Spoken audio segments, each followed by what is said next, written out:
I'm gonna put us in casual. Saw this Destiny video today. What the video was is not important. What is important is that it was 11 seconds long, and it had a hashtag XQC, and it had like 240,000 views. And one of the comments said that XQC tag is doing wonders for the algorithm. Now I'm tempted to just put XQC on all of my videos and see if What it is does it. XQC? He's the most popular streamer in the world. He's just huge streamer, and so I'm tempted to just try it and see if if anything happens. I got this. I mean, you never know. Thanks for the pass, bro. Nice. Oh, we're gonna dunk it on him right here. I got that. I'm out of boost.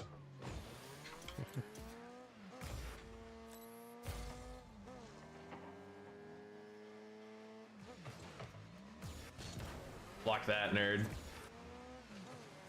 Nice shot.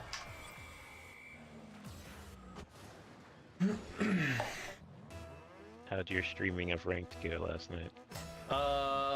It's very upsetting if you'd like to know the honest truth. I played all 10 of my games because I hadn't played any, and then ended up being like a diamond. Oh, I backflipped. Being like a, oh my gosh, like a diamond 2 or whatever. And we hit like 3 different clips of like awesome team plays where I was like, passing to you, he's like passing it back, and it like actually worked and we scored and stuff, like awesome, cool stuff like that. And so then I was like clipping it, and I was like, yo, if I put these 2 clips together, that'll be a good YouTube short. If I put this together, it'll be a good short. And turns out my settings on my stream were messed up, and none of my audio was recording, and I am just like so sad. One of my normal viewers came in. That's a goal. Oh, one of my normal viewers came in and was like, bro, where's the audio? And I was like, what? And so all my clips were just like ruined. And so I fixed it midstream, but it's too late. So that was a bummer. But there was a surprising amount of people watching, and I played some Splinter Cell afterwards, and that was a lot of fun. So it was a good time. Yeah.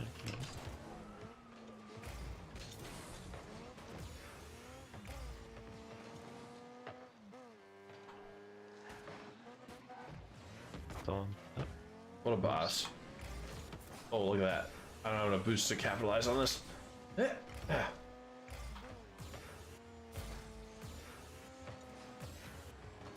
That's probably a good thing we're playing together, because my friend Will is like an unbeatable goalie, and so I never even attempt to be a goalie, and this will let me practice. Yeah. He's always like driving on the wall and jumping off and blocking it sideways and stuff, and it's like, how on earth? That's how you're supposed to do it. Yeah, I just don't have the skill.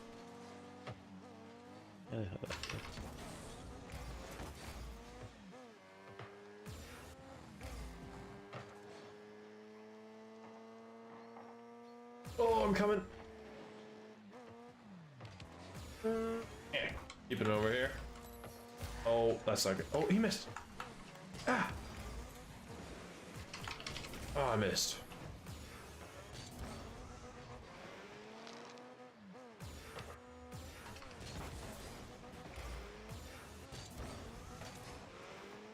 Attempting to cross. I think you got it. Oh no! I'm so sorry, Rogue. I'm so sorry. You do not have to apologize to me, because I am the best whiffer in the history of The Grenade Meister by night, whiffer by day. yeah. Real. Ugh. It's like a cleaning product. The Swiffer whiffer.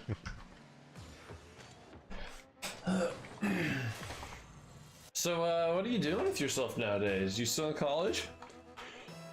No, I graduated for the second time last May. Nice. and have been job hunting unsuccessfully since then. I think I've had 99, yeah, exactly 99 applications, and Holy moly. it is rough out there. What, Most recent, Oh, God, I'm sorry. my most recent interview process was with Rockstar. I made it up to, I guess, round 3, which is the test, or design test. Mm-hmm. But unfortunately, that's as far as I made it. Like Rockstar, the energy drink?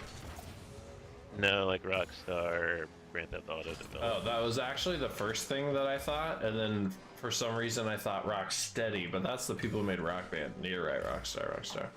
Dude, that would have been wild. Imagine you work for Rockstar. Right. I was gonna say, I don't know what's with the gaming industry lately, but everyone's just getting laid off. Yep, that's probably contributing to the difficulty. You're like, yeah, that's definitely not helping me in any way. So places are either hiring or freezing their hiring, or places are laying people off, and Yo, what's up, the banger? now more senior people are available to get new positions instead of You good? entry level people. Kind of like a perfect storm of unsuccess. This isn't looking good for me. Yeah! Imagine though, I'm backward bicycle across net save. Be quite the clip Oh. if you were streaming. I am. I turned it on. I'm coming in hot. We got this. Never say never. Alright,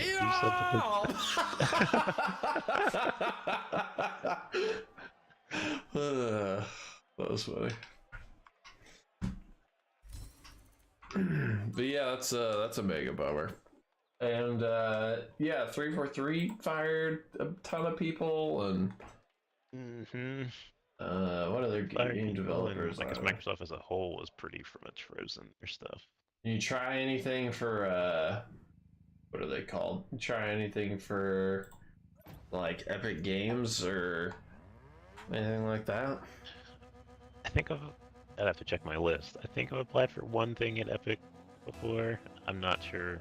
I can't remember what it was for. I'm sure it was Fortnite, because I think most of their design positions have been involving Fortnite. You could tell them that you'd You could tell them that you'd be willing to get in like the green screen suit and film the Fortnite dances that they need in the future.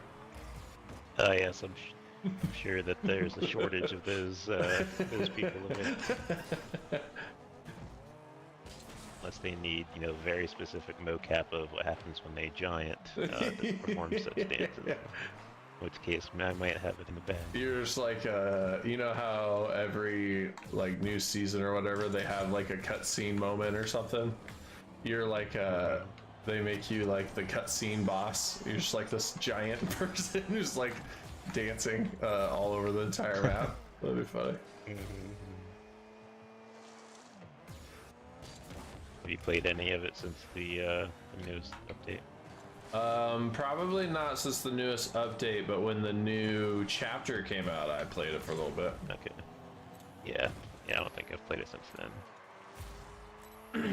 I used to go back every time there was a new season, and I would get the victory umbrella every season. But then I just like didn't hear about it for a season or two, and then after my streak was broken, I was like, well, it's like I can't be bothered to try that again. Yeah. I do enjoy Fortnite, but man, that's a game that if you stop playing, you just get smacked around so hard. In there. Oh. I was like grinding Halo Infinite for a while, and I felt like my BR shot wasn't good in that game, so I was like, I'm gonna play a lot, try and get better, and getting an overkill is like the best feeling ever. And I was like, I'll grind out, getting so. Oh, I backflipped. I hate everything. No! Oh my gosh. I was like, I'll get some overkills because that feels really good. I want to get better at shooting a BR. and more consistent, being able to do like body, head shot sort of thing. Let's just work on that. And I felt like sorry. I felt like I got pretty good. And then Destiny had a big update, so I'm the worst right now. Destiny had a big update, and I went to that, and then when I came, oh my gosh, if you had Discord that, would have been the most insane, like, dribble. Oh my gosh, I'm sorry. But yeah, I went back to Halo after I caught up on the Destiny update. Oh my gosh. And I just felt helpless. I couldn't, Oh, you. That's why. Oh my gosh, bro, I am the worst Rocket League player ever right now. No, we just gotta get our. We just gotta get in sync. Yeah. Gotta learn how each other plays for is not running into each other every. I was gonna say, I'm so used to Will just blocking everything that I usually ball chase and like just buy him time to get in position. There you go, look at that pass.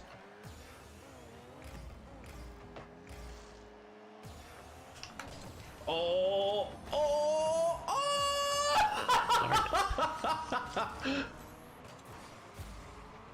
I made him land on me. I missed it. Yeah! Nice. But yeah, they just had their, what, Season 3 update in Infinite, and added the Bandit and a couple new maps. Yeah, I haven't played it since then, but that was last week. Or... Something. Oh, that's a gimme. I'll block him. You get this. Nice. Alright. Yo, Beasley in the chat, what up? But yeah, I played it for like 2 seconds, but I was in a bad mood that day. And I signed on and I just like got obliterated first match. And I was like, F this. I just like turned it off. I haven't played it since then. Fair enough. But I have Have you done anything in Forge? No, which is the worst because I forged the crap out of the other Halos. But I feel like this Forge, you have to like know how to basically code to make even a block spawn in.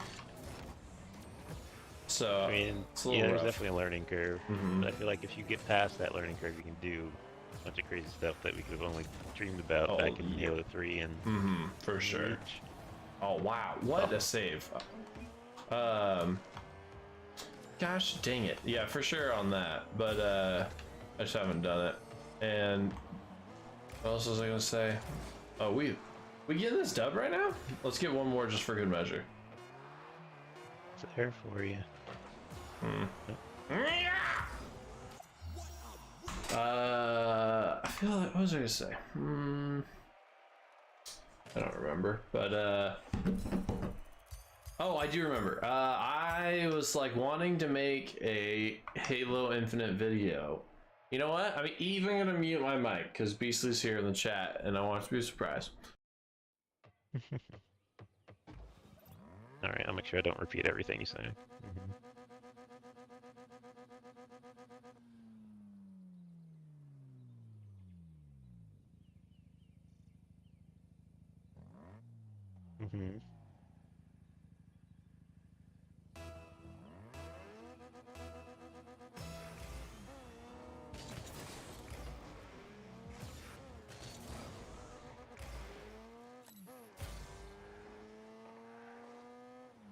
I think you should get one more for 23 in 2023.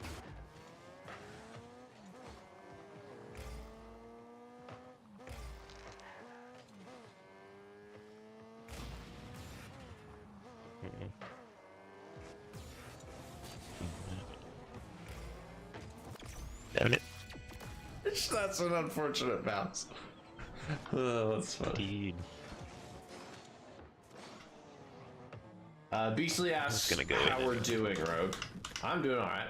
Howard? Yeah, I'm not too bad. Finally feeling well enough to go back to try and go back to work on Monday, so hopefully that good.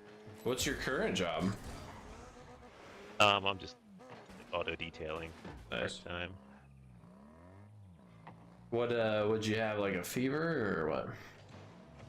No, so I haven't been to work since the end of November. What's a heck of a fever? Like some weird weird heart thing. I think like an echocardiogram, a stress test.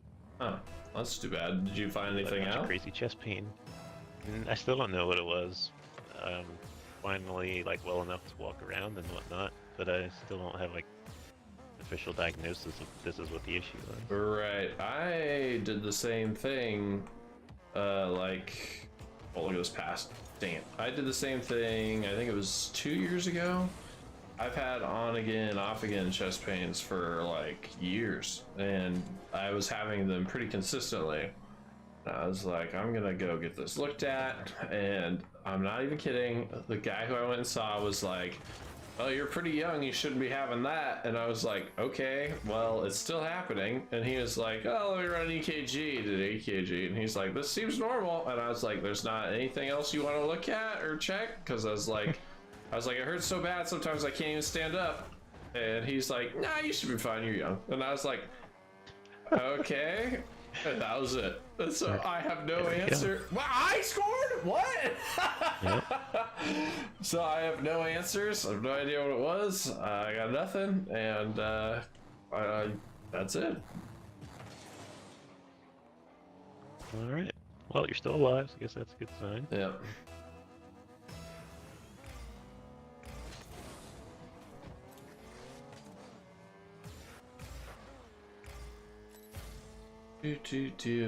I also just went to a chiropractor recently, sorry, because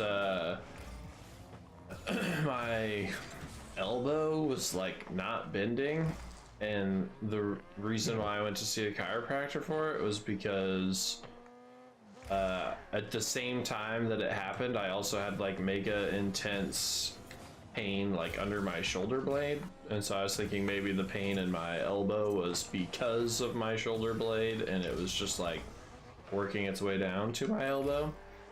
And he was like, yeah, so it turns out you have like a torn muscle and some damaged tissue, and your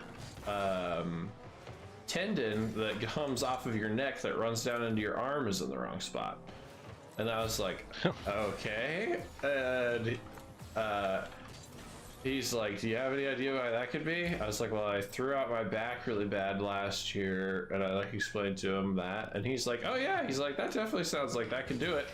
So for like a year, I've had like a effed up shoulder blade, and the other day when it, I guess, decided to flare up for some reason, it made my whole arm hurt and my elbow unable to bend, and so it just it got so irritated over that long period of time that it affected my arm, and I went and got it looked at, and he's like, yeah, you're all sorts of messed up.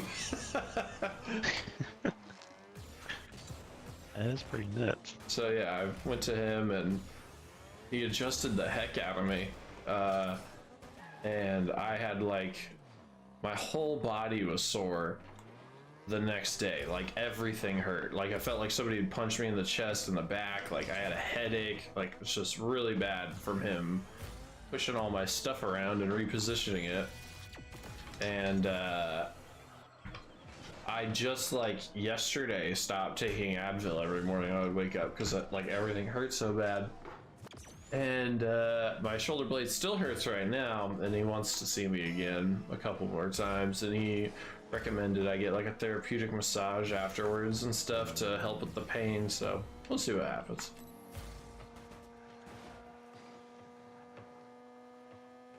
But apparently working in concrete for 17 years is taking its toll.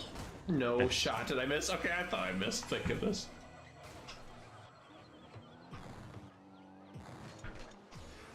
You see, I didn't think they would predict all the way to the other side of the goal shot. I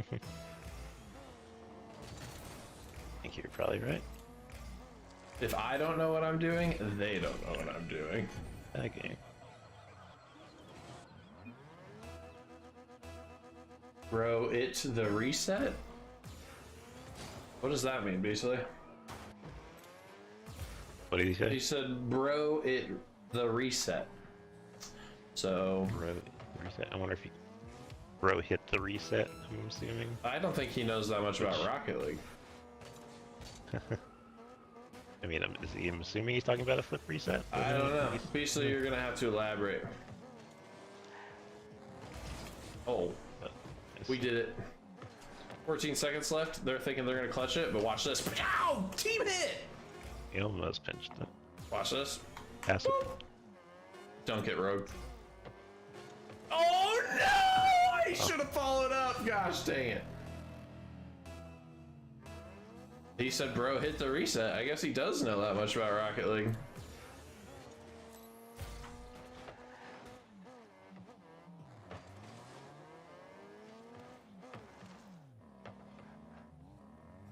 Oh. Yeah, I knew it. As soon as he hit that, I was like, I can't jump like that. Ugh. Gosh dang it, what a disappointing overtime. Well, at least we brought it back to send it to overtime. We're making improvement. Every time I try to... What the freak? This guy's taking lava and putting it in a bucket. Every time I try to jump up like that, I just backflip because I like spam my buttons. I can't steer properly midair. Like, I don't know how much of a difference it'll make about, you know, the whole steering in mid-air part, but you can adjust the timing that you need to do like a double or a dodge. I have it. I have it all the way up or all the way down, whichever way it is. Okay. And I don't. I still do it. I'm still horrible. What I need to do is just go into training and practice, but I'm not that. That's what I've been doing. Just say I'm not that kind of person anymore. There was a time where I would have done that, but I just can't. I barely get on anymore, and when I do, it's just not the same. And so to grind practice and Rocket League by myself sounds like the worst thing ever. Just get so bored. You just go into practice, you know, try out some of the custom packs, and just invite your viewers to give you tips. Oh my gosh, I'm so bad.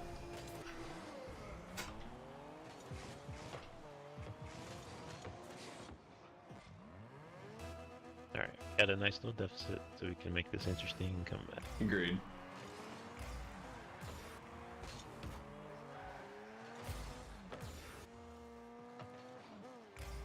You faked him.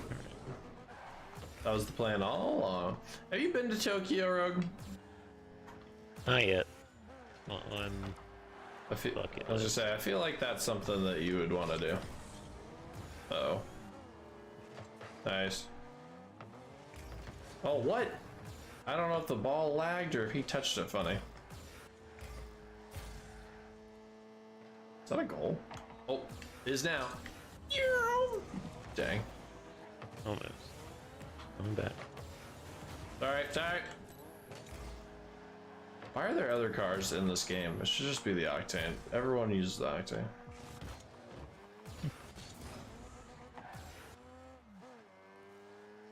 Never used the Octane. Maybe, I guess maybe like Oh, you're not an the day I Octane. started playing. Yep. I use a Fennec, which has the same hitbox as the Octane. I used to use the Takumi. Nice. Tried to make that as difficult as possible for you with the explosion so you couldn't see anything. Success. Oh my gosh.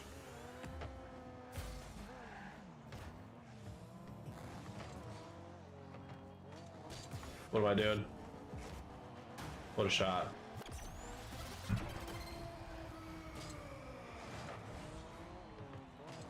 Alright, look at this freaking nerd.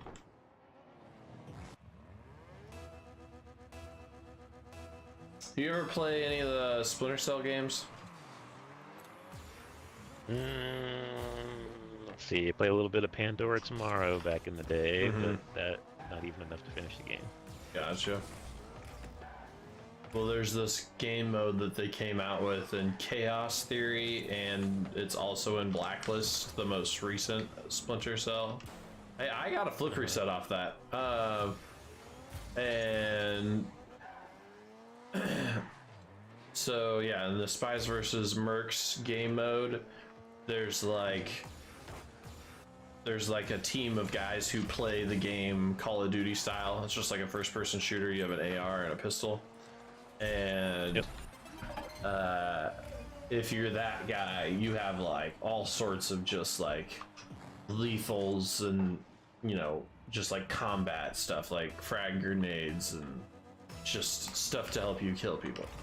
And then if you're the mercs or the spies, I mean, then you're Splinter Cell-esque. You can like crawl around in the dark, and you can climb up stuff, and you can turn on night vision in one of the goggles. And Wasn't that mode in one of the original trilogy? yeah, the Chaos Theory that's in the Chaos Theory's original trilogy, right? Yeah, the third one. Yeah, that's what I thought. And so I was playing that last night with my friend Will in a private match, and both of us are, bad at the game. We haven't played it since Xbox 360 days. And it was the funniest crap, dude. I was laughing hysterically the whole time. It's just like sneaking around in the dark trying to kill your friend. It's so fun. Hey, have you played the Halo Infinite Capture the Flag mode that's kind of like a Spies versus Merc CTF? No, I have not. I didn't even know that was a thing. I forget what they called it, but they introduced it Oh, with the winter. yes, update. I actually do know what you're talking about. I thought you were meaning like a private match, custom game sort of thing, but that actually made it into like the playlists. Yeah, Yeah. It was an official 343 move. I did play that. I played one match, and it was on. Oh my gosh, it was on Bazaar, which is probably the worst map for that ever, because there's just like a bunch of choke points to get to the flag. Sorry, and I just kept on getting annihilated. Just like, all right, this is stupid. I felt like the invisible people had a much harder time than the not invisible people. Yeah, probably.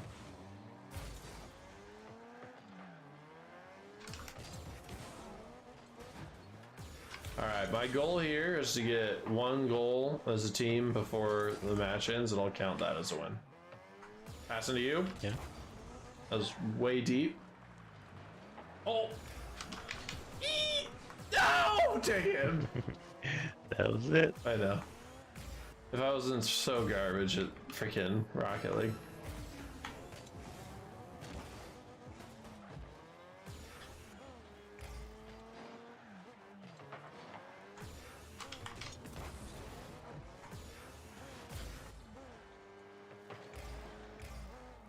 Gotta send this down if we want a shot.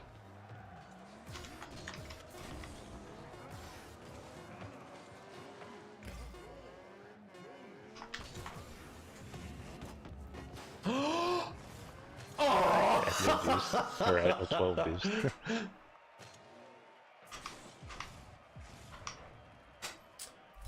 Boom, boom, boom, boom, boom. You ever play Skyrim? Got it the day it came out, and I definitely haven't beaten the game, but I don't even think I've played it for more than like 20 hours. My girlfriend still plays Skyrim. I've never played. Have you played any of the Elder Scrolls? When I was a kid, I played Morrowind 3, but I don't even like remember it very well. I just remember getting the glass swords with like the lightning and fire abilities and thinking that was awesome, and having the Dwemer boots of flying, and that's all I remember. Literally nothing else. Solid. I have the Elder Scrolls Online. I played it a couple of times. Oh, is this my moment? No, it's not. Dang it. Ow, this guy's bullying me. I bullied him back. There you go, I'll take back boost. Boom. Boom. Keeping pressure on these fools all day. Nice fake! Just run into him! Yeah! Nice, you faked him out.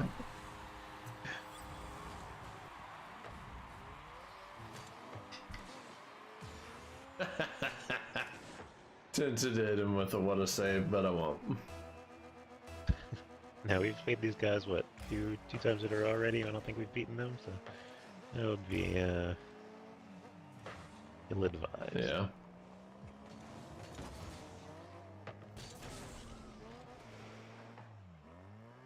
If you were to have like 8 of your buddy, or let's say 7 of your buddies, and so you're the 8th. If you're gonna have like 7 of your buddies over, and you are gonna have everybody on their own TV and Xbox, and you are going to play like a System Link Halo, what Halo would you be most excited to play? Oh, Halo 2. Assault on Waterworks. Because that's what my friends and I did in high school. Halo 2, you have a bunch of Xboxes and TVs in a house, and the super random mode, I say, that we like got addicted to playing, even though there was only like 6 of us, I think, playing at once, was Assault the game mode. Yeah, on the map. And Waterworks. Waterworks, Yeah, which is huge map. humongous, Yeah, I remember like that. big team map. And so we would just be like sneaking around the map, like teams of our 3-man teams, trying to plant the bomb. And it was so much fun. Oh. I see. Yeah, that's funny. My answer is the same. Not necessarily the mode and the map, but I would be most excited to play the Halo 2 multiplayer. It's the best one for sure. I haven't tried their System Link and Master Chief Collection yet. If the Halo 3 battle rifle, oh my, that last second adjustment just destroyed me. If the Halo 3 battle rifle wasn't so horrible, I would say Halo 3. But it's horrible, and the Halo 2 battle rifle is way more fun to shoot. Never liked the battle rifle, so I try to avoid them whenever possible. That's literally what sways my decision alone, is the battle rifle. If the Halo 3 battle rifle was hit scan like the Halo 2 one, then I would say Halo 3 is the most perfect Halo of all time, but it's not.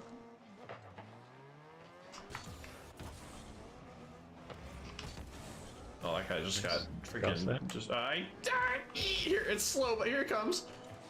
Oh, nice. Well done. I had the easy job. I can't believe you got that.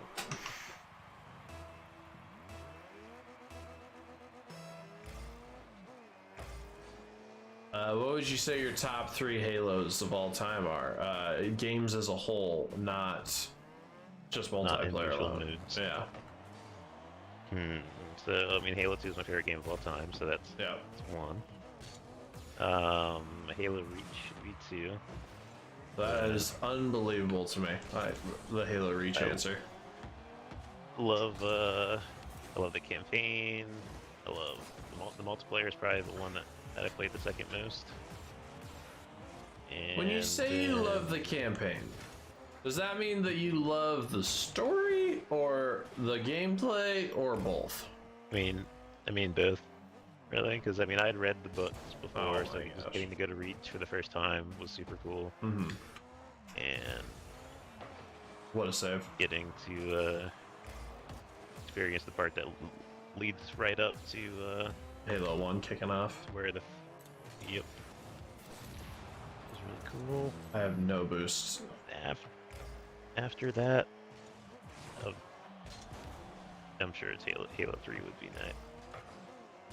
I mean, that campaign is still one of my favorites as well. Finish the fight. Wake me when you need me. The Halo 4 had my favorite campaign. Halo 4's campaign is not bad.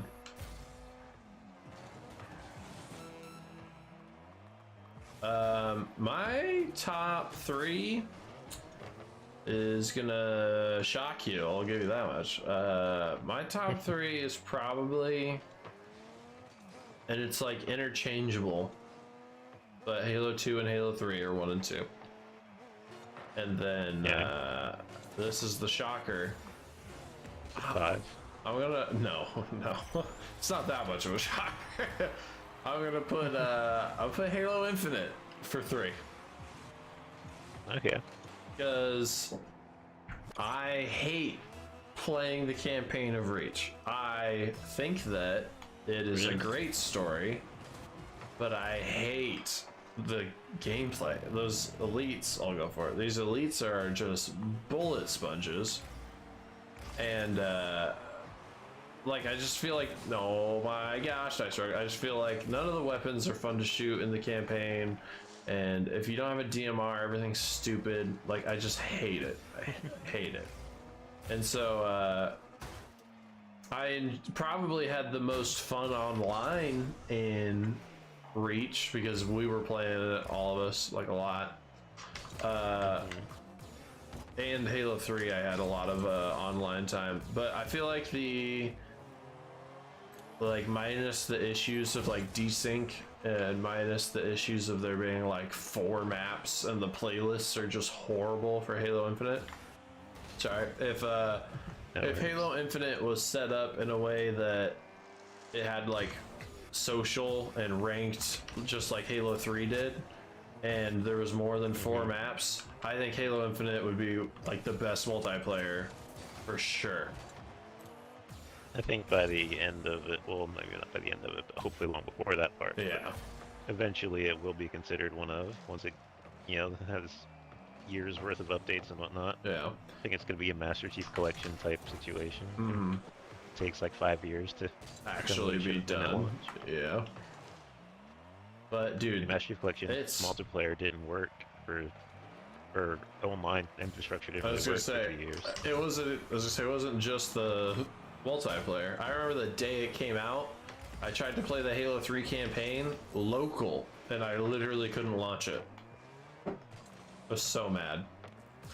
I was like, yo boys, I was like, Master Chief Collection, it just brought back the best thing ever, Halo 3 multiplayer online. I like searched for like an hour in my apartment and never found a match. I was like, F it. I was like, fine.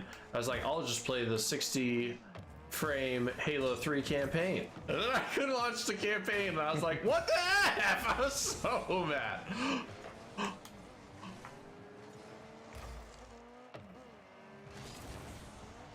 Nice. I'm pushing this. I didn't think he'd do that.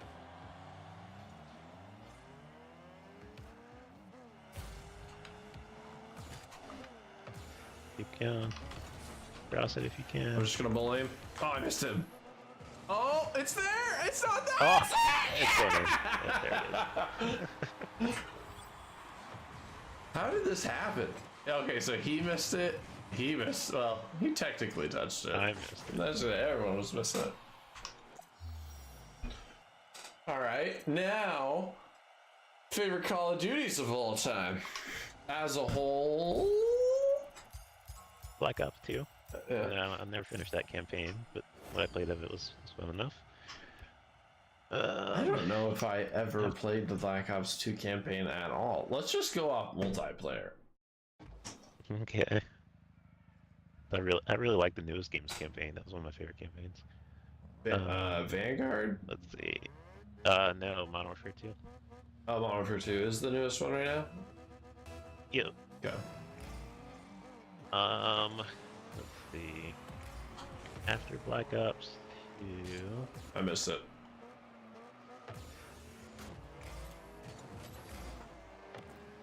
It's tough. I want to say probably Modern Warfare 2, the original. Mm-hmm.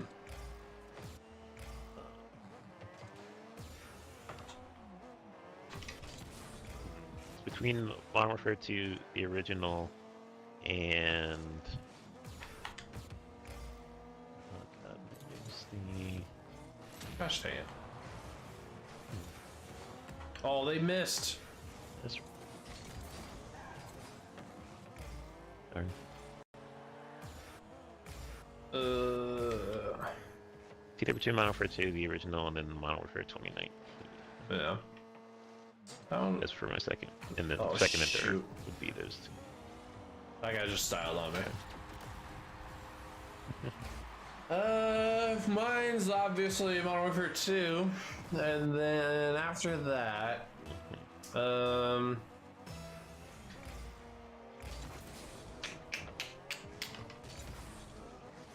Black Ops 4, not anymore, because some balances they did, like at the end of the life cycle of the game. Yeah. They changed a few things I really don't like. But I mean, like, I can still play it and have a good time. There's just some things that are absurd, like that I can't believe exist in that game. So I'm gonna say Modern Warfare 2, Black Ops 4, and I might say Black Ops 3. 3. I was gonna say Black Ops 3 is up there as well. That might be 4, or maybe even make its way to 3. I really like that, especially when they added the crossbow, Yeah, or the whatever they called it in that. yeah. This keeps happening. Unpopular opinion, but I liked weapons being in loot crates basically, and that not everyone had them, so it was cool to have something that Yeah, like felt special, yeah, even though it's unbalanced. But unbalanced is fun. If everything was balanced perfectly, yeah. then Agreed. there wouldn't be any. That's when Destiny is at its best. When there's something completely broken in Destiny, it is the best. It is so fun. And that's why Modern Warfare 2 is so good. Every single gun in that game is overpowered. You can use literally any gun in Modern Warfare 2 and win any match. I proved it with one of the series on my channel. Alright. So yeah, Modern Warfare 2, Black Ops 4, and Black Ops 3, I guess, are my answers. I haven't played Advanced Warfare, Infinite Warfare, like the jetpack games after Black Ops 3, so I can't voice an opinion on those, but of the ones I've played, those are my favorite. I haven't played Infinite Warfare. Played some of the Advanced Warfare. Rumors are that that's what this year's game is going to be, like a sequel to that. You know what's really funny is that Infinite Warfare is the Call of Duty that Optic Gaming won its world championship in, and I have not played it. Forgot you are an Optic fanboy, aren't you? I'm playing on an Optic controller right now, driving the Optic car. Sitting in a DX Racer Optic gaming chair. Is that, Impressive. if that's a goal, I was gonna say.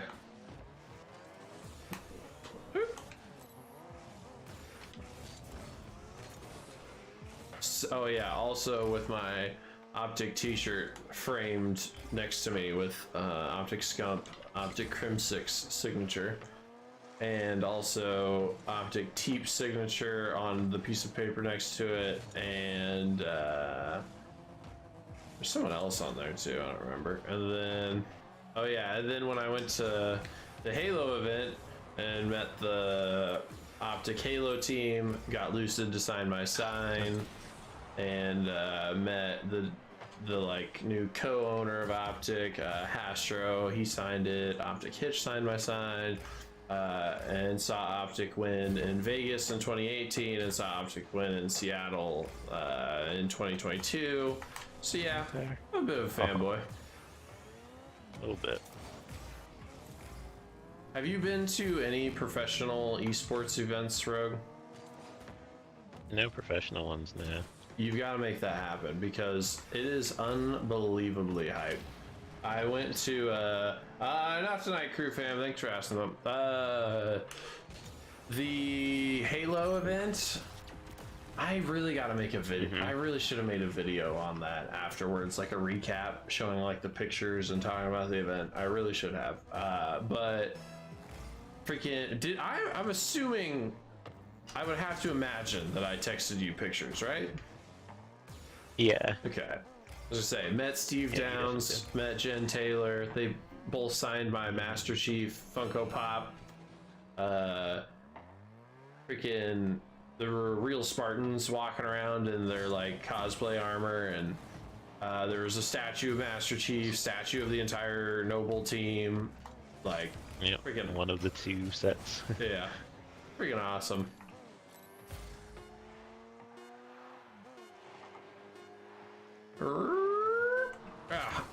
But yeah, having the team that I was rooting for to win the world championship while I was there, like, freaking, what a great time. It was amazing. And like I walked in to the venue and they have like fog machines, and so like you get like through security or whatever, and then it's like this long hallway, and it was like a sky bridge too. It's like enclosed, and it was really cool at night because there was like some cool lighting in there. But there's like this fog machine filling this entire like sky bridge with fog. And That was in the Seattle Convention Center. Yeah. And so Yeah, I've been there for PAX. I know what you're talking about. okay, yeah. So in there, it's just like full of fog, and they have Halo music blaring. It's just like, and This feels like the opening to the Halo 2 menu. yeah. So I freaking walk in there and immediately had chills. I was like, oh my gosh. And then there's like a freaking statue of Master Chief and stuff, and oh dude, it was so sick. It was awesome. I have 12 boosts. Oh my god, I backflipped! No!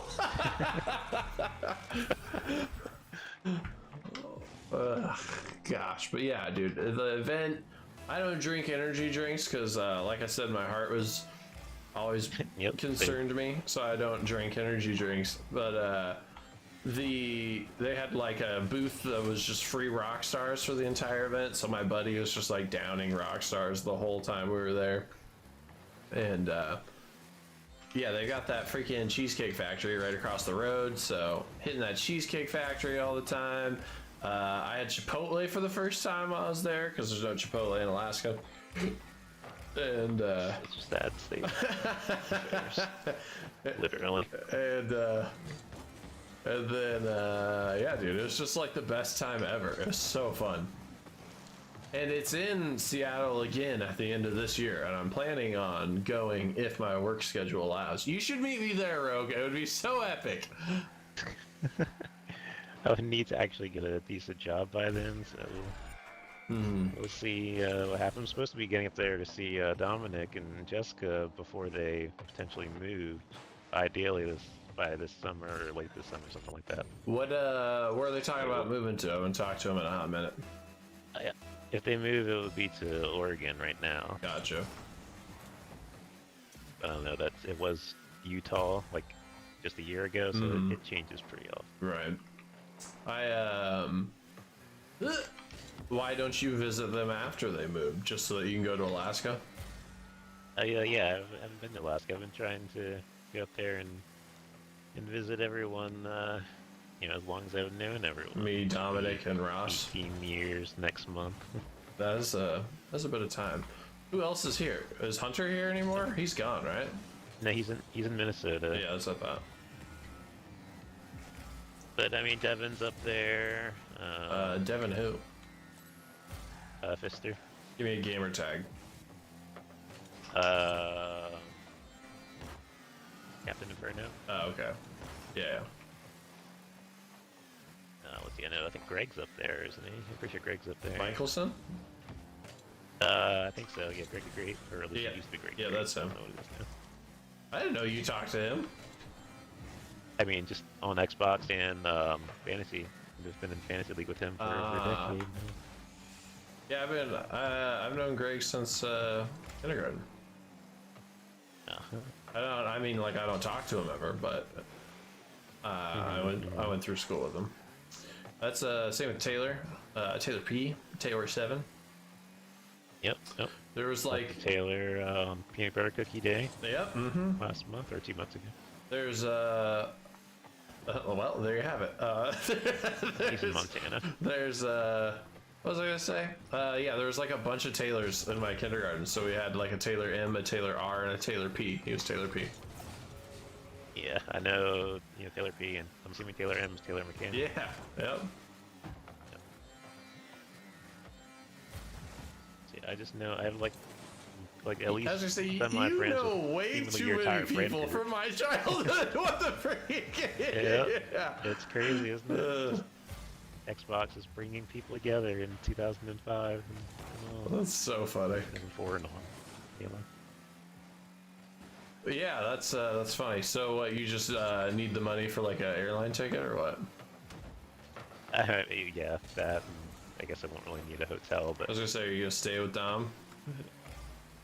well, I guess before that was a plan. Now he's at his parents' house, so now. Oh, is he? don't know I what thought kind he. of the room situation. I thought he had a place. I don't know. He was with his parents again. I mean, yeah, because he moved back to Wasilla, Mhm. and he's still Oh gosh, dang it! almost. So yeah, they're staying there unless they find like some perfect place. They're gonna wait to see if they end up moving to Oregon before getting a place. Yeah. Again, the housing market is ridiculous right now. So good luck. See ya. Nice shot.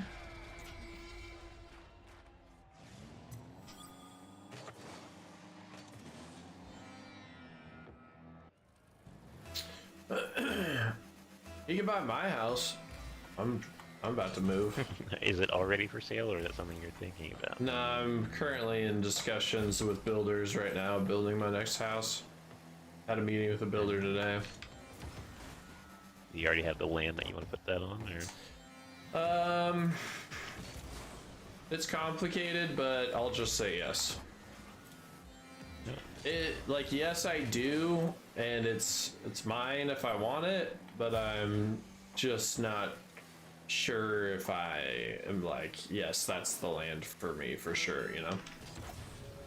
Yeah, that I'm just gonna close do to it, where yeah. you currently live. Yeah, it's like 6 to 8 minutes away. Okay. It's probably a little more than that, but it's like, yeah, 8 to 10 minutes away probably. So why the change? You looking for something bigger? Yeah, much bigger. In-game house. Is it and game house? End game house. It's like Oh. my end game for houses. I won't buy another house until I downsize, essentially. I want an empty nester. Fair enough. As I say, I got 3 kids. There's constant talk of a 4th one, but it just can't happen in the house we're in, and so it's like might as well buy a You have 3 daughters, right? yeah. It's like might as well buy a big old Sorry, house.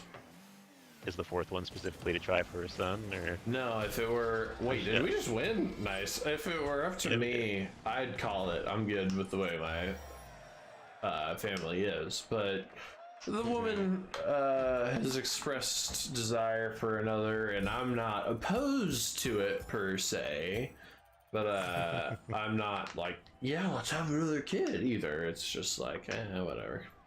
And to be honest, just for the way my situation is like Sarah does all of the like hard part of having a kid because I'm at work Obviously. all the time. Like I don't even like if the kid's crying in the middle of the night, I wake up at 3 for work. Sarah's getting up to take care of the kid. I have to, have enough sleep for work, and then I work for 12 to 16 hours a day, and then I come home, eat, shower, go back to sleep. So I mean, like I do like literally none of the hard part, and then on weekends I like change a diaper here or there, and so if she's like, hey, I want to have another kid, it's not really It's really on her. yeah, I was gonna say it's not really like, oh wow, you're really inconveniencing me. It's just gonna be like her Like, all right, I'll help you out with the fun part, but the rest is you. yeah, exactly.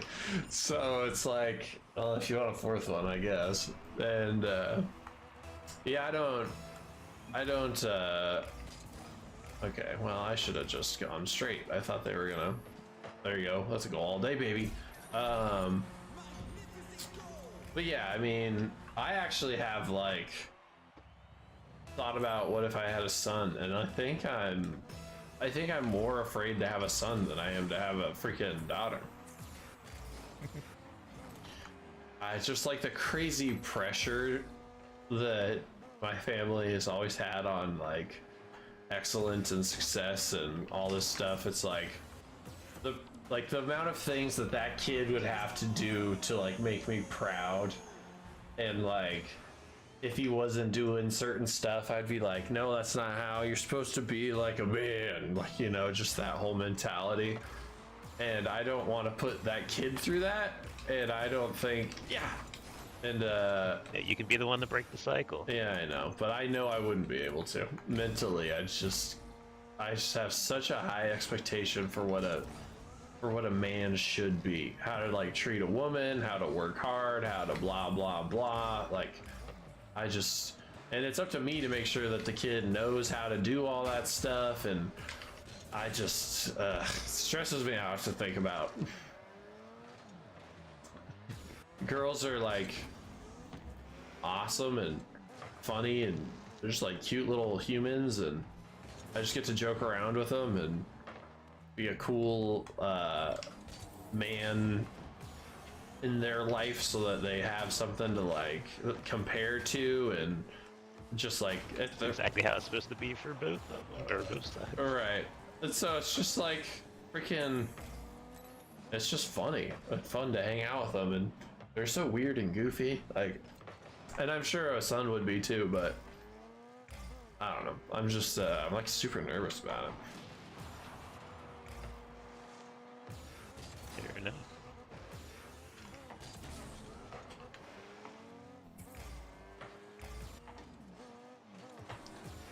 Oh, that guy came out of nowhere.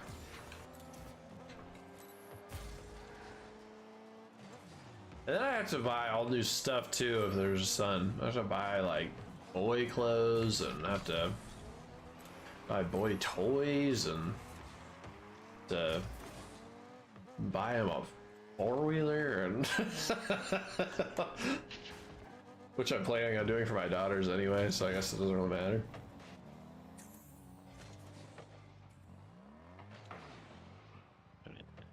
How old are they? My twins are 6. Wow. Mm-hmm. They're in kindergarten. That's pretty crazy. Yeah, dude.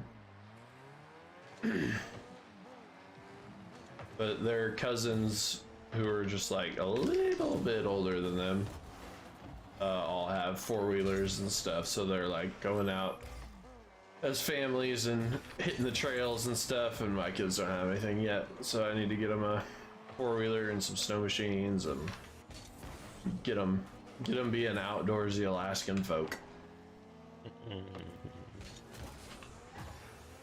Coming About at 2 you. or 3 years from now, you have to train them to be bush pilots, right? I think that's how the Alaska That's funny. school system works. Yeah. I do need to get them on snowboards too, but they grow so fast. I don't want to buy 3 snowboards and then the next year have to buy 3 new snowboards again, you know? No. I feel like the resale value on those should hold up. Because people probably do the same thing all the time. Yeah.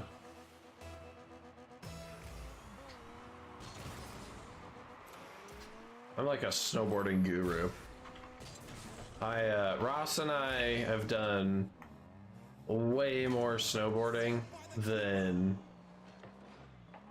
like most people. Ross and I go constantly. I would say that I have probably snowboarded more than Ross has, just based off of my like high school time, because I went like every day after high school. When I lived in the apartment and I didn't work in the winter, I would go like every day in the winter by myself. If I had someone, I'd go, whatever, like constantly going. But now that we're like older and I have a family and Ross doesn't, Ross goes more than I do now. But so it's like only a matter of time until we've both gone the same amount or whatever. But Ross and I went snowboarding with each other, I think last week, and we went splitboarding like the week before, and it's just like the best thing ever. So much fun. I remember once upon a time, you had a snowboard promised for me if I came up to visit. Did I say I would give it to you, or did I say I'd let you ride it? Yep. No, you said I would. You had a snowboard to give me if I came up there. Yikes.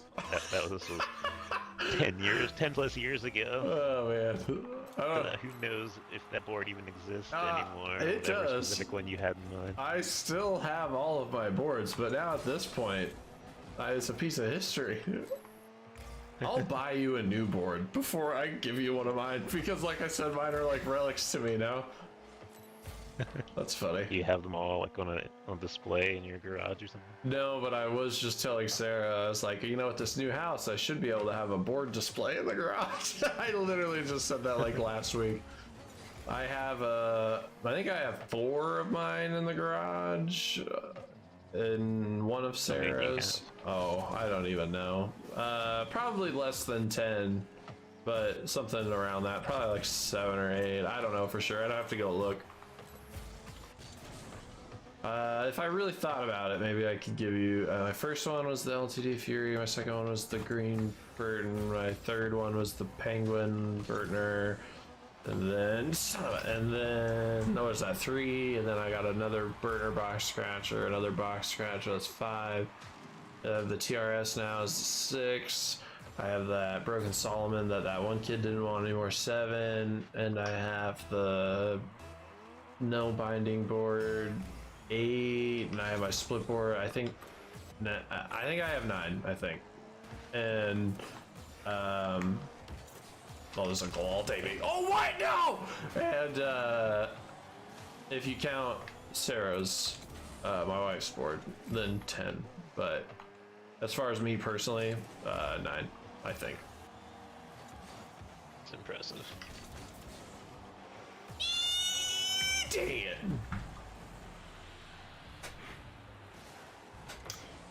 And I just rode. Okay, so I was like looking at boards this last.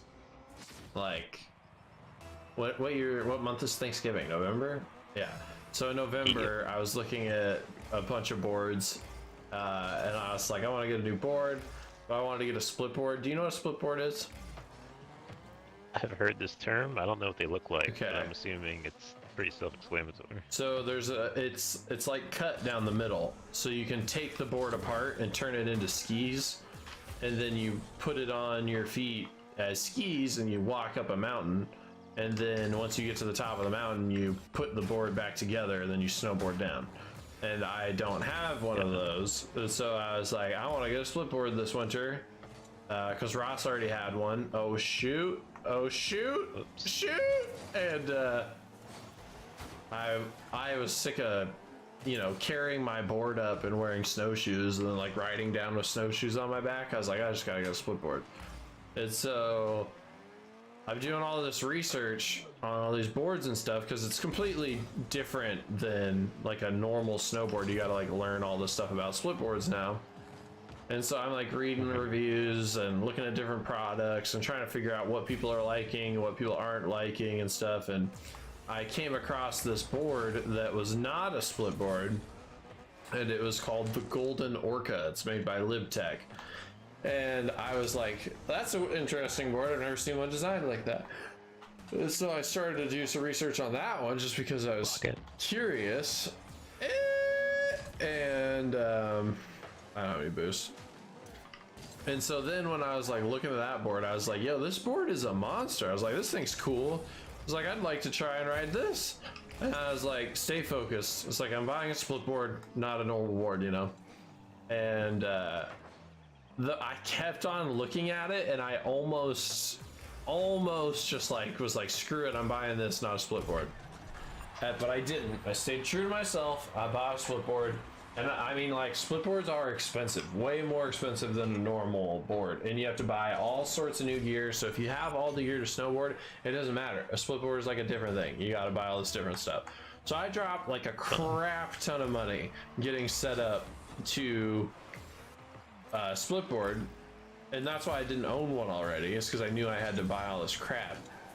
And so I do it, and I'm like, you know what? I'm like, this is fine. I have plenty of split boards. I don't need to, I have plenty of snowboards. I don't need to buy another snowboard. The split board's the right choice. That's what I need, all this stuff. And then Ross calls me and goes, hey, I've been looking at boards, and I'm thinking about getting a new one. And I was like, that's funny. I just bought all this stuff to go split boarding with you. And I just bought a split board. He's like, oh, that's awesome. And I was like, you know, while I was looking at these boards, I came across this board called the Golden Orca, and it looks awesome. And I almost bought that instead of split board. And Ross was like, all right. And then like a week or two later, he calls me. He's like, Chase, I need you to talk me out of this. And I was like, what? He's like, I'm looking at buying snowboards right now, and I might actually do it. He's like, I might actually buy 2 right now. And I was like, oh snap, which ones?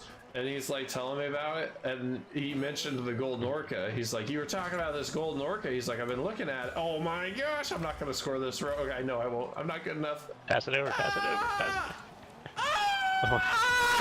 Nice. There you go.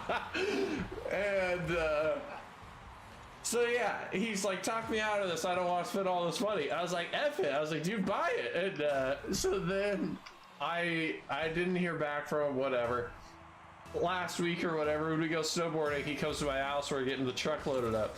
He pulls the Golden Orca out of his car. Is like, look what I got. And I was like, oh my gosh. I'm like freaking out.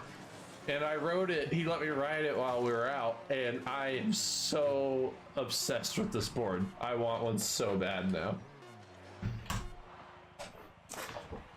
No shot. Okay, nice. But freaking yeah, he let me ride it. I'm obsessed. I have the next board I buy. It's probably got to be that one. So that one will be number 10, I guess. How much do those run? The Golden Orca. The one that I was looking at was $860. Oh no, dang it! But you can. Yo, Riley in the chat. What up, Riley? But you can get like if I were to wait until. Oh yeah, you see like right here. I was gonna say last time I was looking at it in November, it was 800 like. $90 or something. I think it was 893. But now that it's like the end of the season, they're just trying to get rid of their stock. So now it's on sale. You can get it for $638. Okay. But that's because that's the 2020 whatever, 2022 or 2023 model. And so now the 2024 model's been announced, and that one's $850 right now. I should text this picture to Ross right now. Notify me when the price drops in stock. 600, no shot. Oh my gosh, I wish I wouldn't have looked it up, dude. It is freaking almost $200 off since last time I looked. They have my size that I want to. I want a bigger one. Because it's like a mountain board for like deep POW, and they have a 161 in stock. That's the length. The length in snowboards are by centimeter, and a 161 is a fairly larger board. Hello, Gabby. How does size correspond to height? Yeah, height and weight generally. Yeah, but it depends on the board, and it also depends on what you're trying to do with the board. So I'm 6, basically 3, which is taller for a snowboarder. Oh, sorry. I thought you were going back. This is all my fault. I'm the worst. Oops.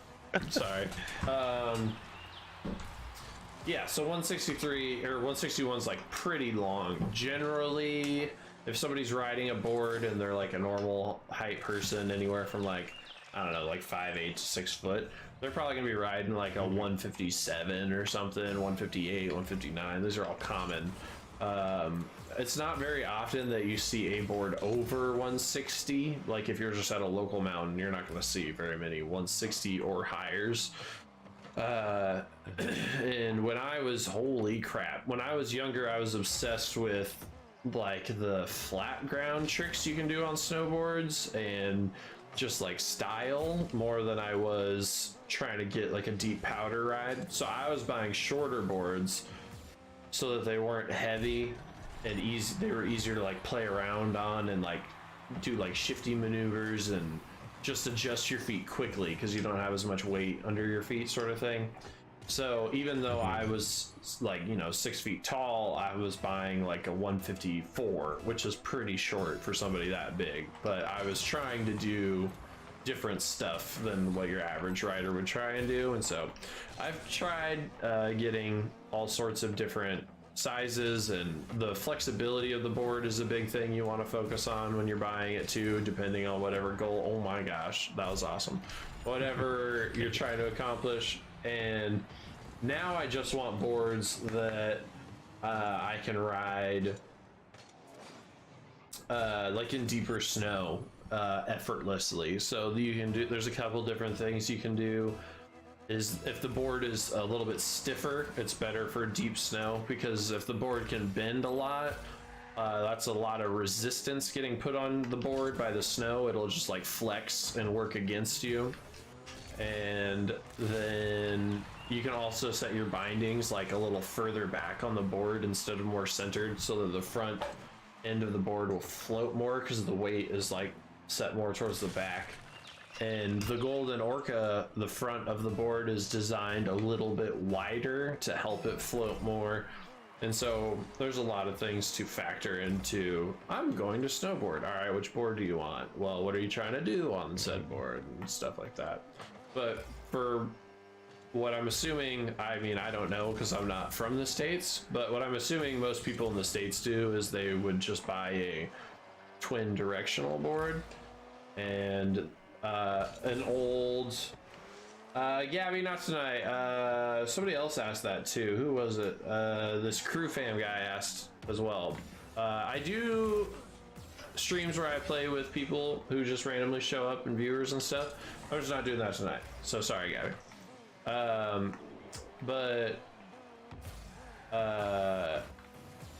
yeah, so I would imagine that most people who just like ride parks in the States, who are just like your average rider, buy a twin directional board. That means that it could be ridden either way. Like if your nose is forward or your tail is forward, it doesn't matter. You can ride it either way. And then like an old rule of thumb that I don't really go by, but is still somewhat valid, is the most common thing you'll hear people say is the board should come up to like right under your chin. And that's the board you should ride. But you're pretty freaking, tall. I can only imagine how long that would be for me. I was gonna say, you're really tall, and you're, as far as I heard last, really skinny. And so if you had like a really, oh my gosh, I thought that was actually gonna be it. So if you have like a really big board, it'd probably be too heavy for your weight, so you wouldn't necessarily want one that long. You could, but it would. I mean, really, you can ride anything. There's just different things you can do to make things easier for whatever you're trying to do. Got it. But yeah, that's why looking at boards and buying boards is so fun. 205 centimeters tall, so the board that comes up to my chin would be a mess. Oh, that's so funny. 205 centimeters. I mean, how long is your head in centimeters? I don't know with that. I don't think I've had to measure the height of my head. That's so funny. 200. Yeah, you're like riding like a... Man, I don't even know what a centimeter looks like. I need to see a ruler.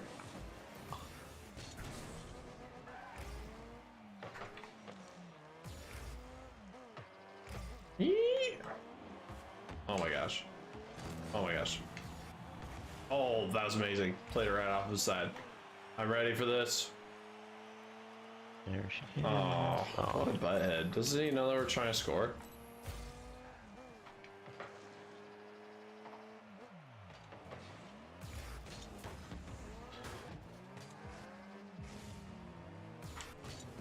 I need to make some snowboarding videos on the channel. There you go. You know, live stream them? You have any signal while you're out there? Where Ross and I rode when we went splitboarding last, yes, I did have signal. I did a video call. Once we got to the top of the mountain, I video called my sister. I was like, look where I am. I had just hiked a freaking Alaskan mountain, and it was a great little video call. Did a little 360 cam, showed her the whole range. She's like, check this crap out. Oh yeah, that's what I'm talking about. Right there. Yeah, yes. Nice. 0-second goal.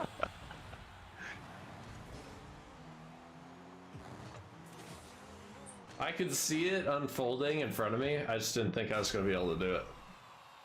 That was impressive. Well done.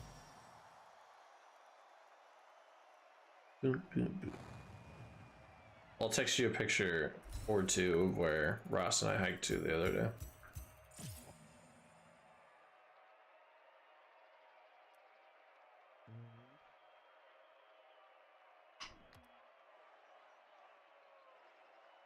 Yeah, there's one.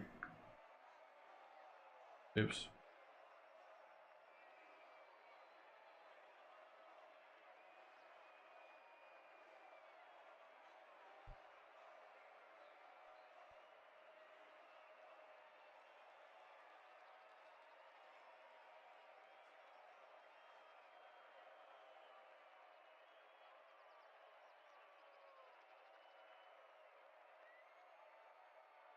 Boom. I just hit you with like 1, 2, 3, 4 pictures. Let's see how long it would take.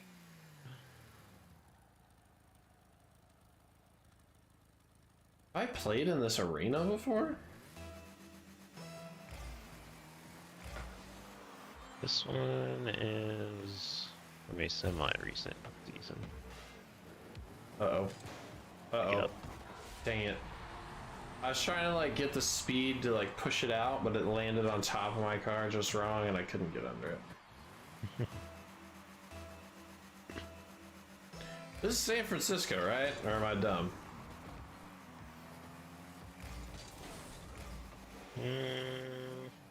That bridge over there? Is that the San Francisco bridge? Is that not the Brooklyn Bridge or some? Oh, I don't even know. The Brooklyn I didn't know there was a Brooklyn Bridge. Never heard of the Brooklyn Bridge, like one of the most famous bridges in the world? Well, I mean, I've heard those words together, but I don't know that I've ever seen what it looks like, you know? Have you been to New York City, actually? No, I've never been anywhere East Coast. The furthest I've been east is probably Mexico, unless I'm forgetting something. Wait a minute, isn't that guy's goal? I'm confused. Which one's ours? Yep. Okay, so he was doing that? Yeah, Okay. Yeah, he was trying to prevent it from going into his goal.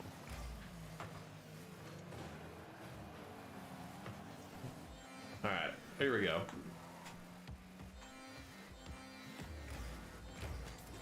Ah, I couldn't do it wrong, I couldn't do it!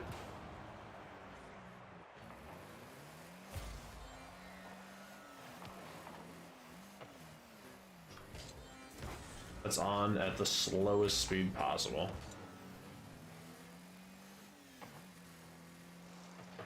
Well, just know that if you don't make it to Alaska, I'll meet you in Seattle, and we can watch the Halo World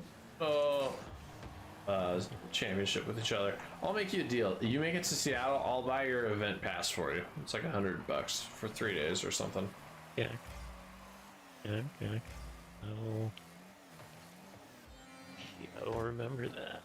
Just say, I went last year with my buddy Rory. He lives in Texas, and he flew out there and met me there, and we watched the event with each other. And he's not even like a Halo guy, and he was like super into it. It's electric in there. It is so fun. And oh no, and freaking, I hope, I don't know even for sure if I can go, but I hope this year that Will and I can go, because Will's huge into Halo, and I invited him to go with me, and he had some things that he thought made it so that he couldn't go, but then when the trip actually came around, those things didn't matter anymore, and he could have gone. That's so depressing. That's actually really funny, because when I went to PAX in Seattle in 2015, Dominic was supposed to meet me there, and then at the time, I was planning everything, got the hotel booked, and he ended up not being able to go because him and his then fiance were saving money, but they broke up a month later. Oh no! Oh yeah, that's horrible. Yeah, that's the worst. That would have been the first time that we met. That's freaking massively unfortunate. Oh, look at this! Look at this! Oh no! So what is PAX? Is that just like announcing what games are coming out and stuff like that? Not quite. It's more of a. I mean, there are some like games that haven't been released there, but it's like a consumer-focused show. I mean, there's games that are already out, there are games that are about to come out, lots of indie games. When they still have third party, like Microsoft had a booth and everything when I was there. Oh no. Got it. And then there's a ton of panels and concerts and stuff like that. So, What was your favorite panel that happened while you were there?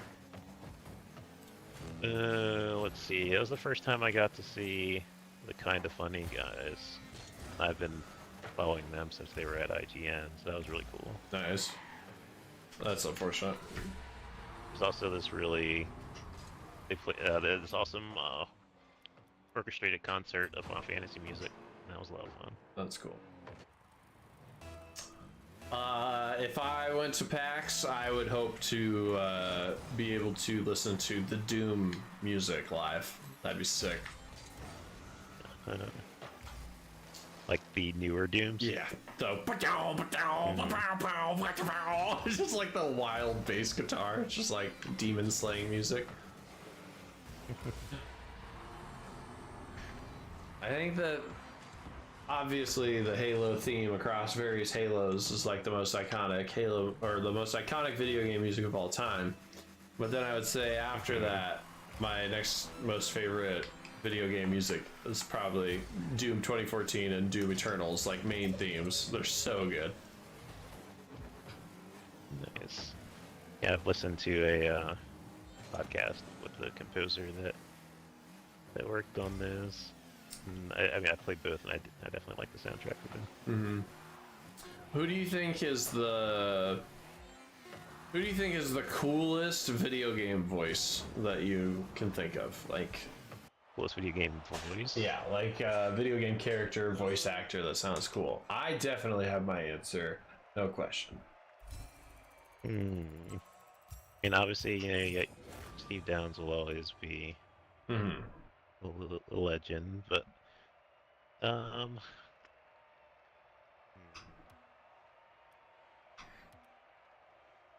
need a think weapon. of like characters and whose voice. I don't keep it loaded. I mean, I like all of the things that Lance Reddick did. Yeah. Yeah. Both in Destiny and. Have you gone and seen him in Destiny to other pay games. your respects? No, I haven't looked at Destiny forever. Does he have a statue?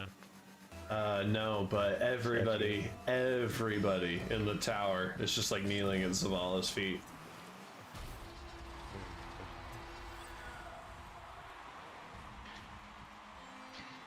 What a like Maybe I'll have to go. interesting dynamic for like his kids, you know? Like you miss dad, you turn on Destiny and hear him talk.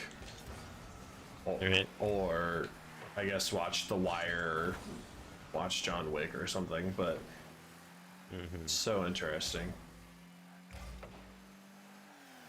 Didn't have enough boost. My answer is Marcus Phoenix, Gears of War. Okay. I love the crap out of that guy's voice. This is John DiMaggio, something like that. Dude, just his everything he says is so amazing. Coolest voice ever. Look at that crap. That's insane. I can't believe that. Nice. I haven't played many of the games with the voice actor for Snake from the Metal Gear Solid games. Is also up there. I forget his name.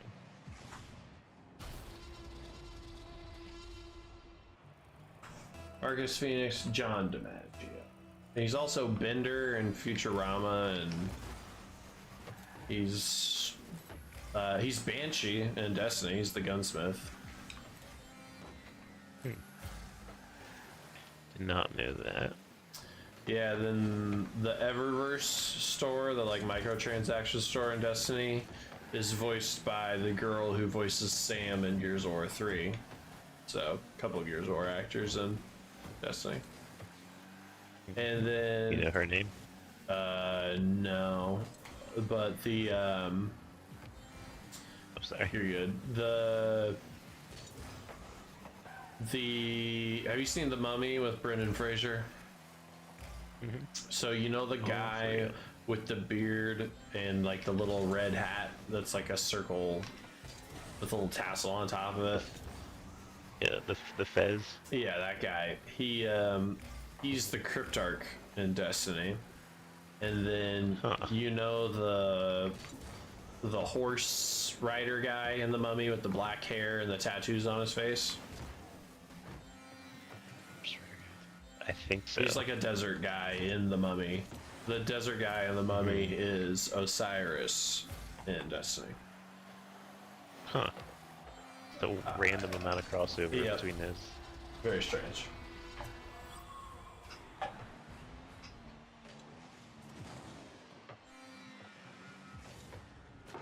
I don't know what it is about Rocket League because I'm not good at it. But whenever I stream Rocket League, there's way more people watching than when I stream anything else. Let's say Rocket League is somehow still super popular 8 years in.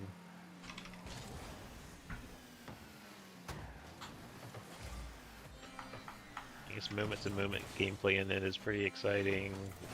Very little downtime. It's. Mm-hmm.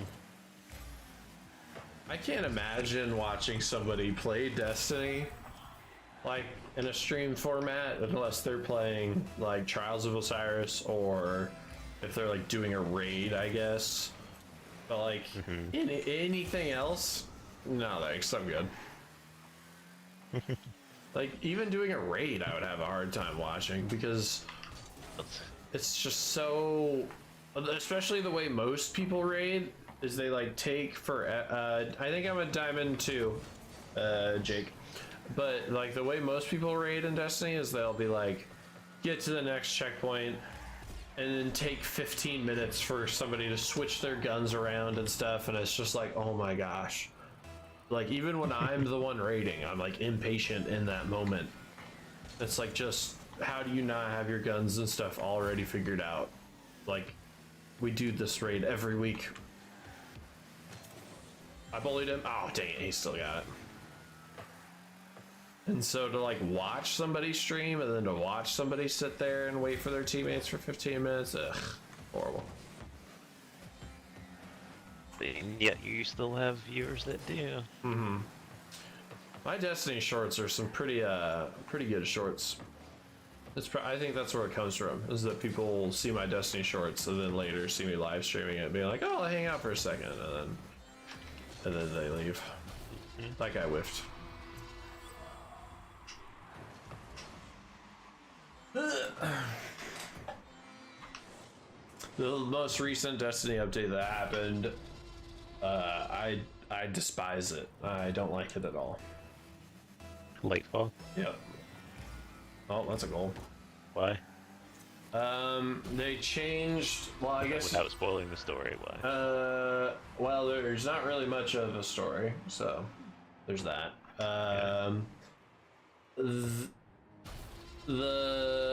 It's not even like the campaign. It's not that I don't like the campaign. It's just like the alterations that happen to the game with the update is what I don't like.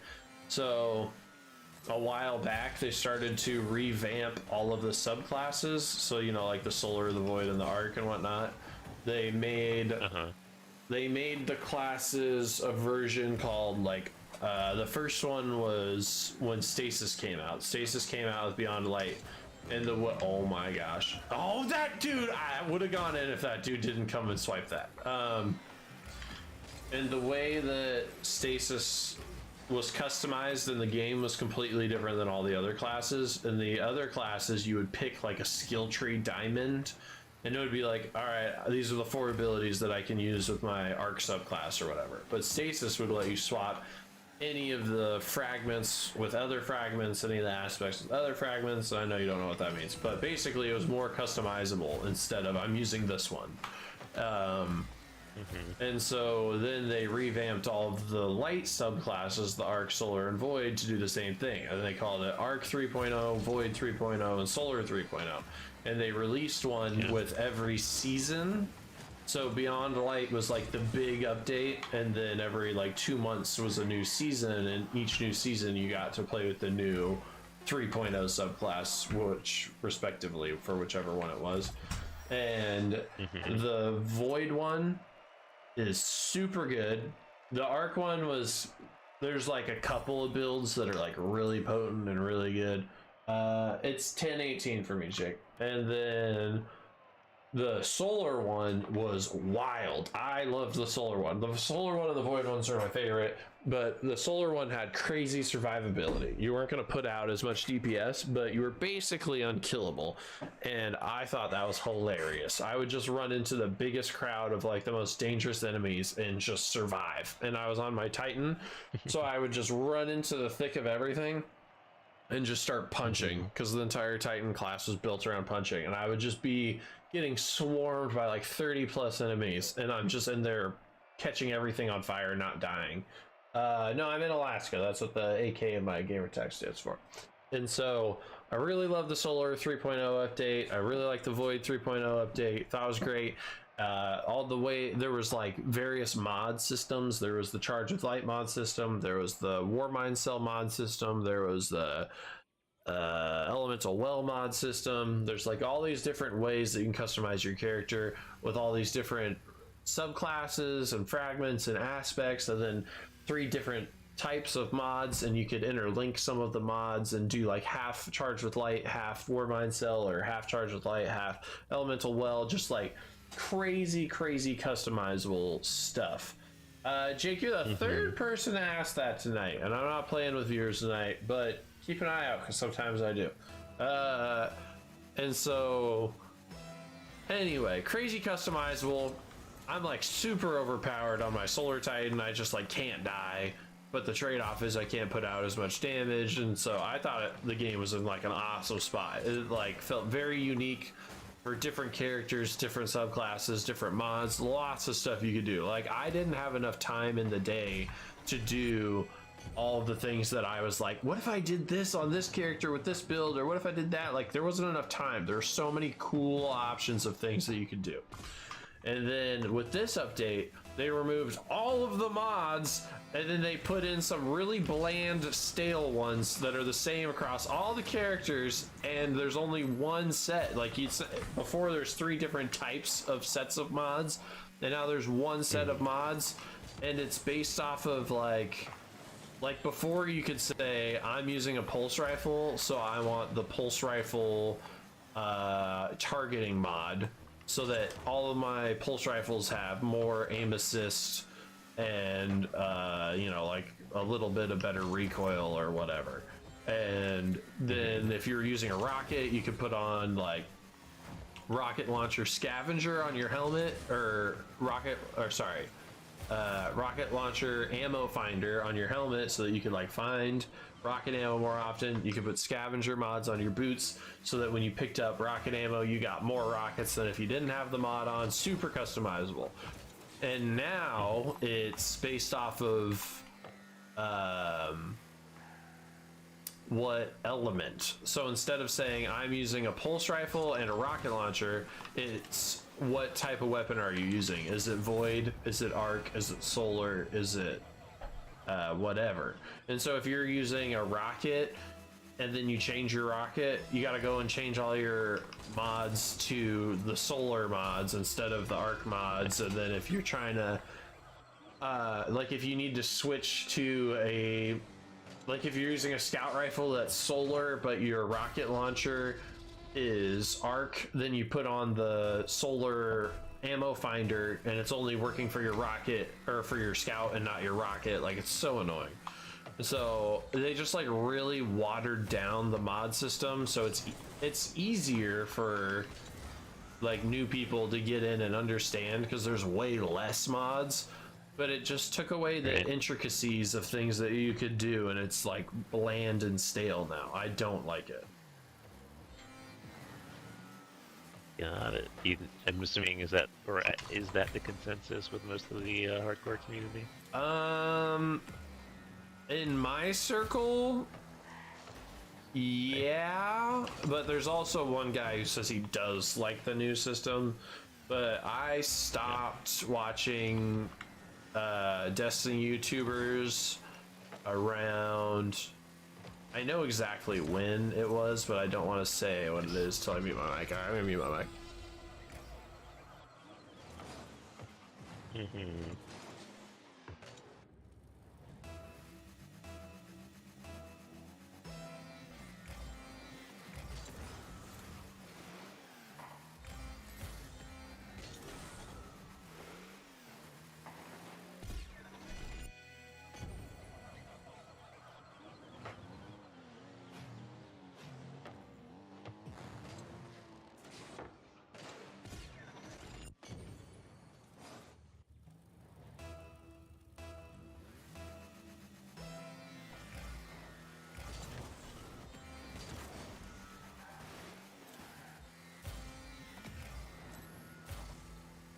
Mm-hmm.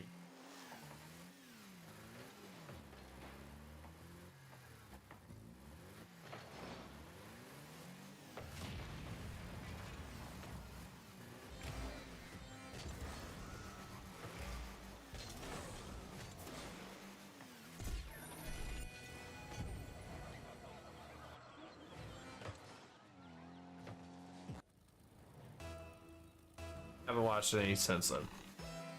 So I don't know as far as like the vast majority of the hardcore community what they think, but in my circle, the people who I play with, everyone's like, why is it so like boring now?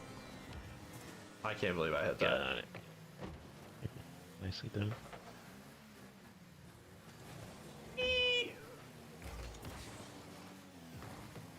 And I mean, the new raid just came out with Lightfall, and I haven't even played it yet because I just don't care. Like, it hasn't felt fun to play like it was before. Oh my gosh.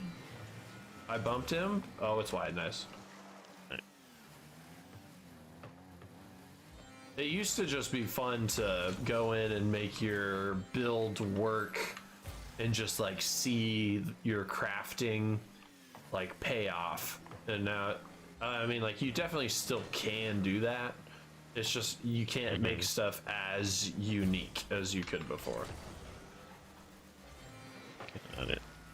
I wonder if that's something that they'll revert again, depending on how reception is, or Yeah. just maybe tweak it until it's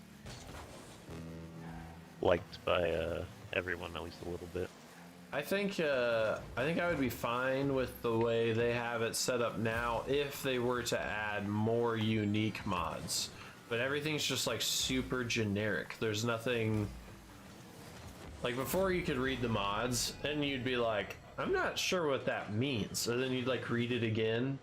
And then you'd like find another mod and you'd be like, wait, what if I pair those two together and see what happens then? Like, if they just added more uniqueness. So if this is like the base template and they have plans of adding more, then that's great. But if they just leave it like this, oh my gosh, so boring. I feel like that's probably closer, though the former is probably closer to what reality would that be. Yeah, hopefully.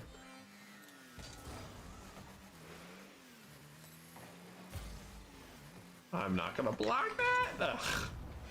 16 seconds, we can hold this together.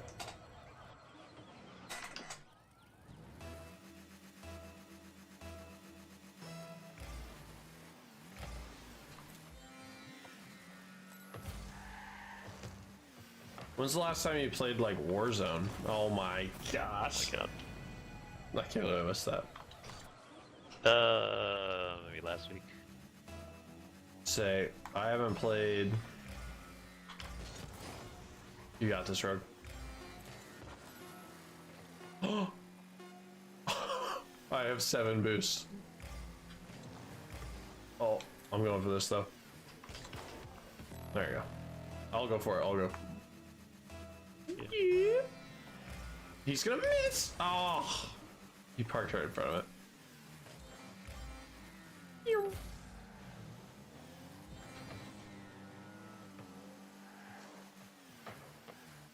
I'm gonna sit here for you. You got that? You got that? Yeah. You got that? You got that? Nice, okay. I'm going for this. I missed. Oh, I got it.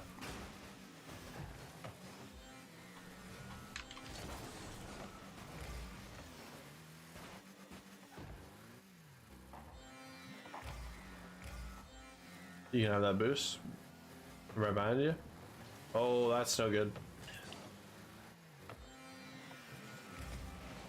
Nice, you're god. That was amazing. Oh, snap. You're making plays. I'll let you just finish this up. Needed a little bit more boost. I'm scared. I'm headed back.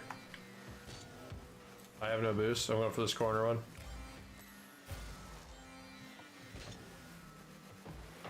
Nice.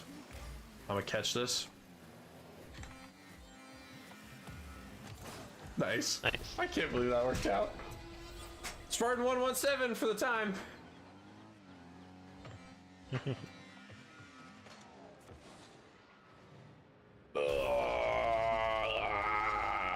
Whoops. What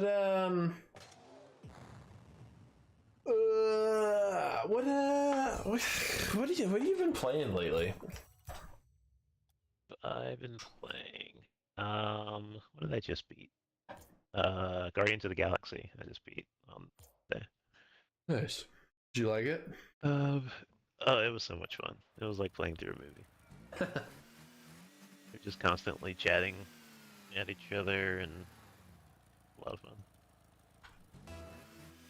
I made it into a match without you. Yeah. Yeah, I think I got an error and I got kicked out to the menu. But single player wise, Nice. yeah, I was playing that, and I'm just starting Atomic Heart. Multiplayer wise, I've been playing Rocket League and Modern Warfare 2. I'm gonna claim my challenges while we're here. Yeah, I haven't touched a new Call of Duty since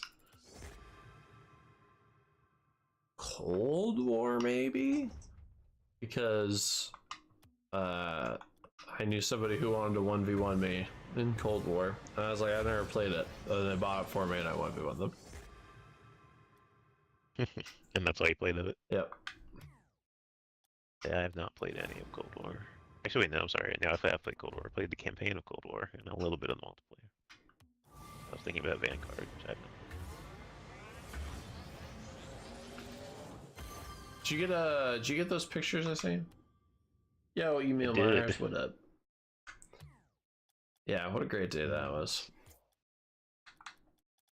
What was the temperature like that there? Oh, dude, it was hot. I was sweating balls. It was like, that day was probably like 32 degrees, which is not hot, It's pretty warm for as I say, but in Alaska in the winter, while you're wearing all the snow gear walking up a mountain, it's pretty freaking hot.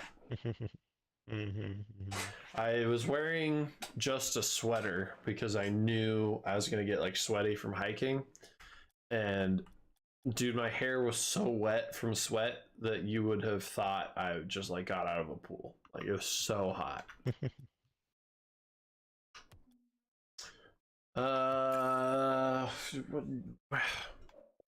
I'm bored of Rocket League, but I don't want to go to bed. What would it take for you to play OG Modern Warfare 2 with me? I don't even know if I still own that, or if I even know where that that disc could even be at this point. Yeah, I can't even remember the last time it would have been that I played that. So fun though. I played it like last week, or maybe even like 3 days ago. Not even last week. How's that game not just full of modders in every lobby and you can't actually play the game?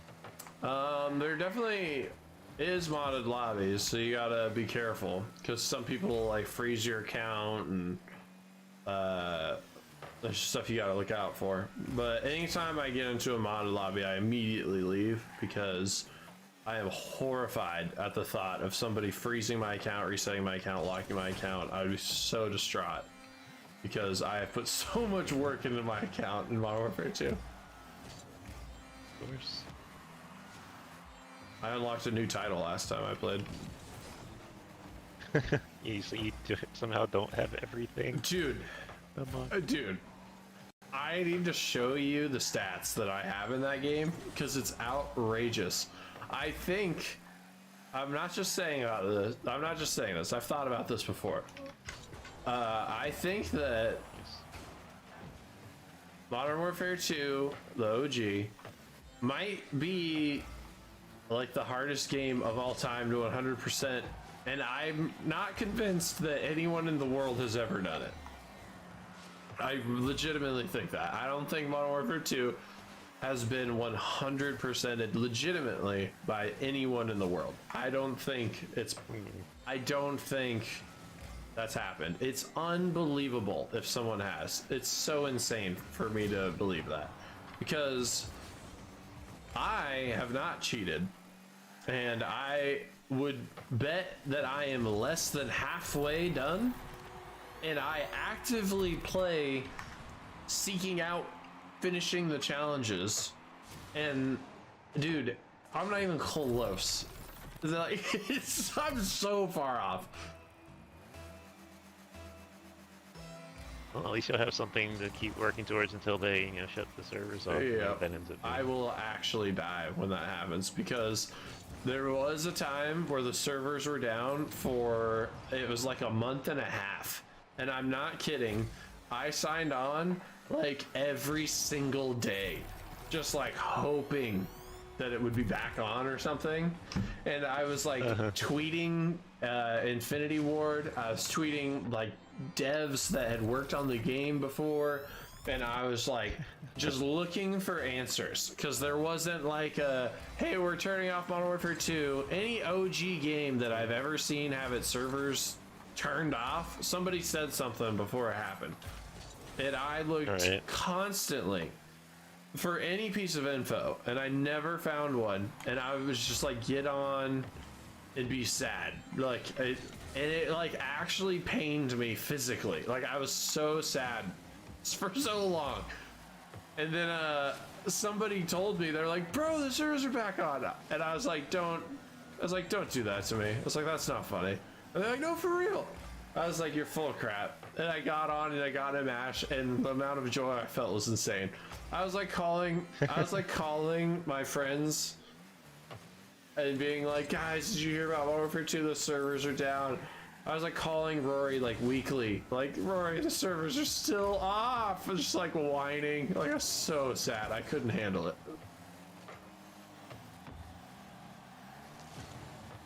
Because as far as I know, there's not going to be like a... Oh, I should have taken your boost, sorry. As far as I know, there's not going to be like a Master Chief Collection that allows it to live on, Once it gets turned off, like, that's it. We'll see. I mean, we didn't think there'd be a Master Chief Collection until there was a Master Chief Collection. Right, but there wasn't like a real fear of the servers being turned off for the Halo games either. You know what I mean? Like, we were like, oh, Halo's still around, it's not a problem. And then they were like, hey, we made this game, and now you can play any of them on this one disc. And we're all like, oh, cool. And then they were like, hey, now we're gonna turn the servers off. Like, there was never, like, the, you going for blood. There was never, like, the, there's never been an announcement for Modern Warfare 2 to be able to live on. And I'm scared every day that they're gonna turn it off.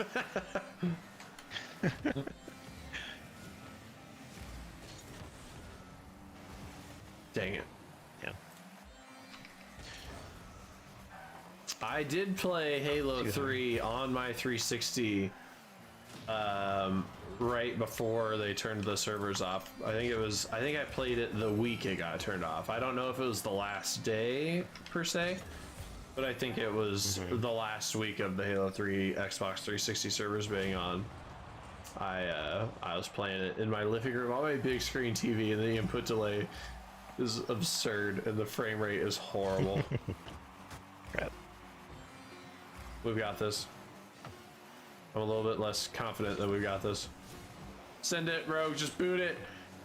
Pitch it. Get it. Dang it.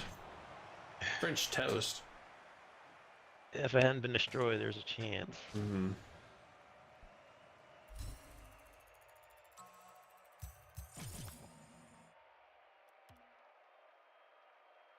Are we really playing him again? Alright, I, see what happens. I don't really care either way. I'm barely even playing at this point. Were you ever really playing Chase? That's true. But now that we talked about our favorite Halos as a whole, what break down your favorite things, like this Halo did this best, this Halo did this best.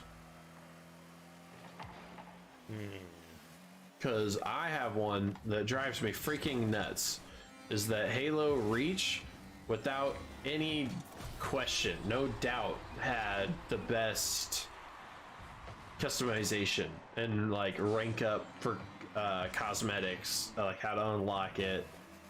Okay, yeah, the best progression systems. Yeah, for sure. I would agree. I would agree with that. Yeah, what's going on, Jolly? And then I would say that you said that Halo 4 is your favorite campaign. I don't know what my favorite campaign is. I really liked Halo 2's, but I didn't play the second half of the game as much. But like the first 4 missions of Halo 2's campaign are all so good. And then the Halo 3 campaign's good. Get in. And the I'm a Diamond 2, I think, Jolly. And then the Halo 3 campaign's great. So I don't know which campaign's my favorite, but the first 4 missions of Halo 2 are probably my favorite. Riley in the chat says Halo 5 best overall game of all time. I like the storytelling of ADST. That's Probably my second favorite campaign. That's a good one. North America, Jolly.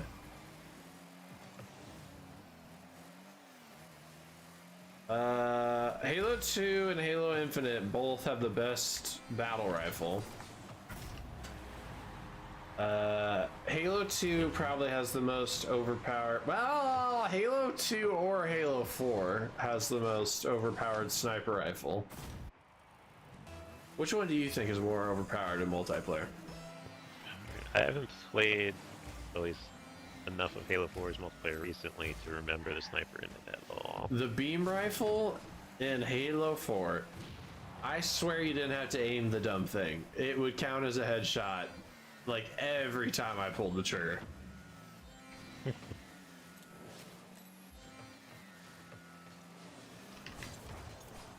Nice.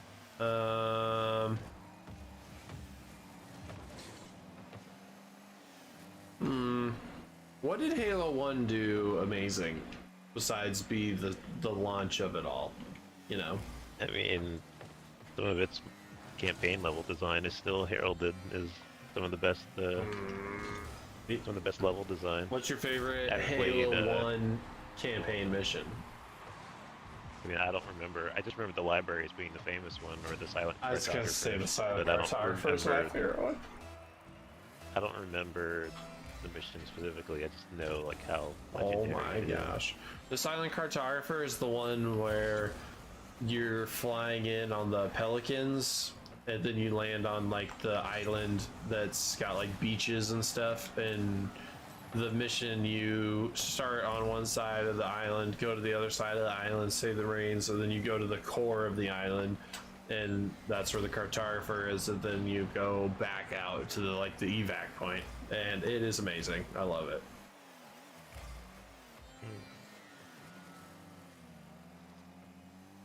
Halo 1 was actually. I played Halo 1 after I played Halo 2 and 3.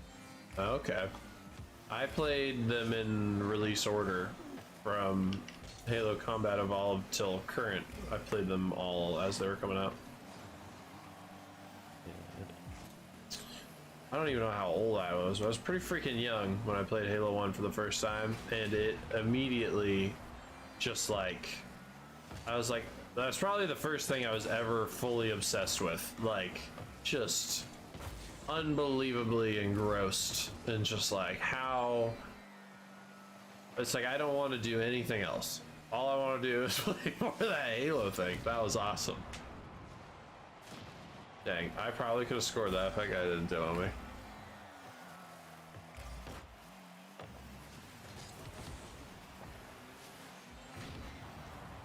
God, I just keep getting demoed. Put it in, put it in. Yeah. Nice. But yeah, I played in my sister's apartment. I played Hang 'em High. Pistol starts, obviously. And I was immediately just like, oh my gosh. Because before, anything I had played first-person shooter was like GoldenEye. And GoldenEye, you don't even aim. You just like walk around with that center joystick and hope that your like auto lock locks onto someone. You could use like the 4 C buttons, the yellow buttons or whatever, to aim, but no one did that. You would just walk around and spray bullets everywhere. So then when I was like trying to aim with the right stick, walk with the left stick, I was like, this is insane. I was like, this is some next level craziness. Yeah, I can't remember what the first twin stick shooter or dual stick shooter I used was. Or played was. Yeah, mine was Halo 1 for Get sure. in. I'll be right back.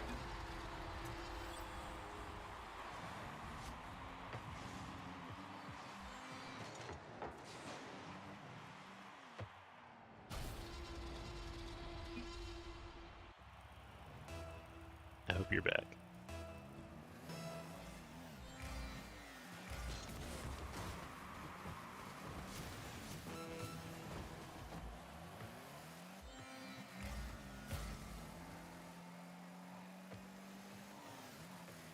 Just go hit the ball. Hit the ball.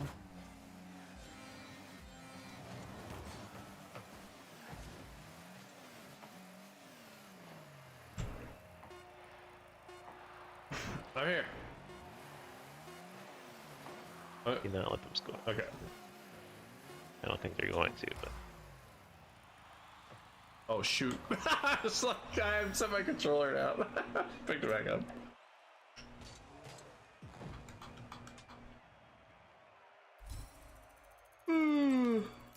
Alright, now we have to back out.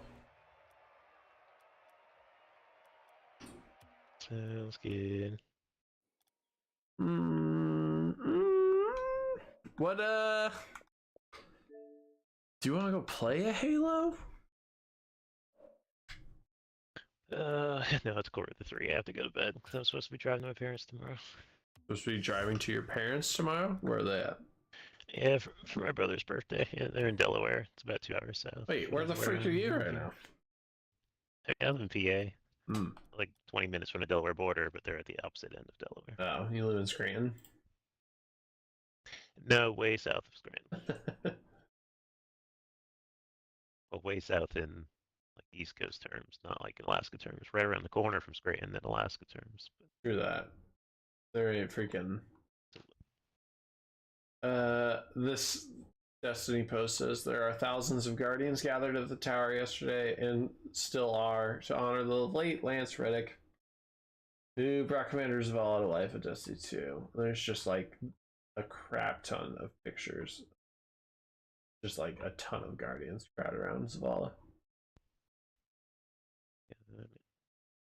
and you know what, to answer your voice actor question from earlier, it might be Christopher Judge who did all the God of War games.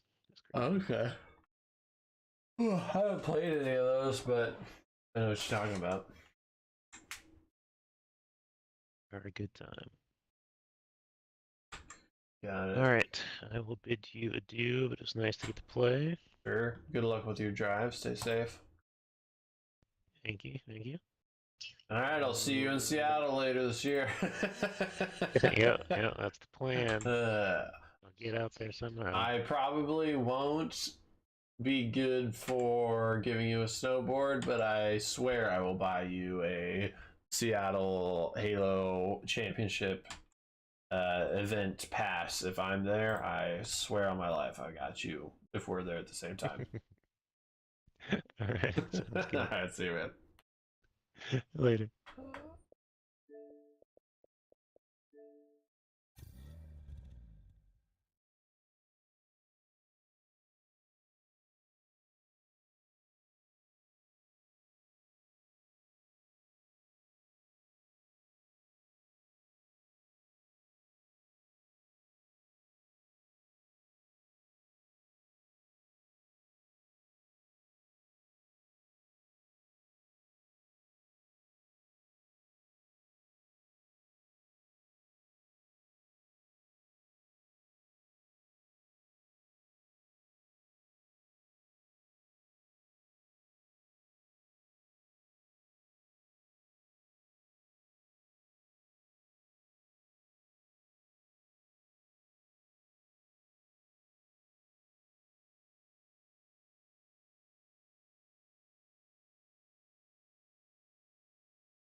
All right. What are we gonna do?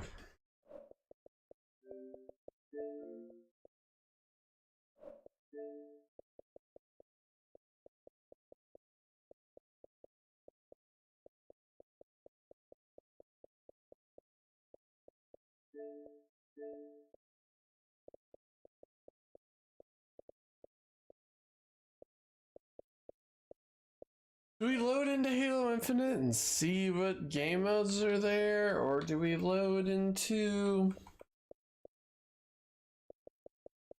Destiny 2 and try and get a Trials card going, you know? I think we gotta go Halo Infinite and see what playlists are. An update? Oh yeah.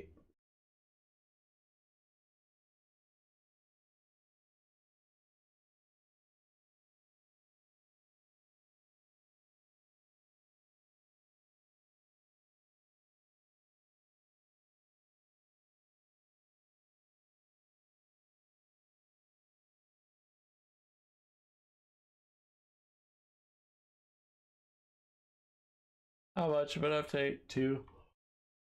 Alright.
do.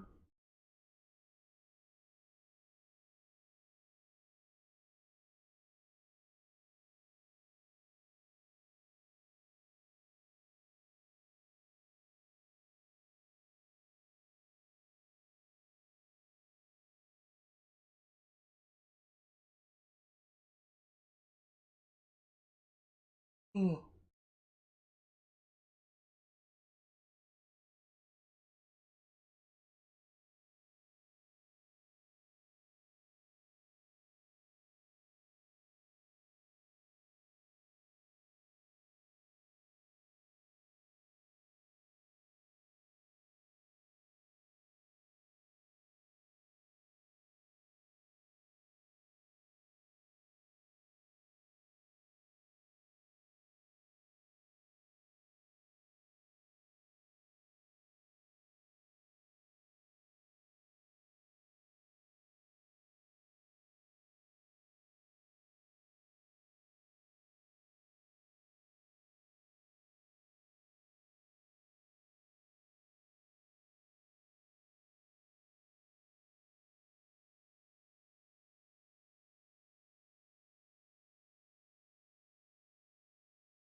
What's going on, Emil?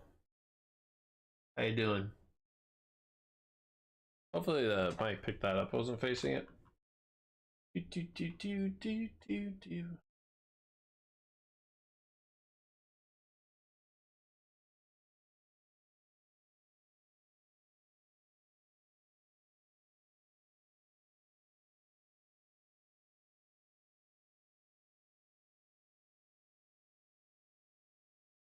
Finishing things up.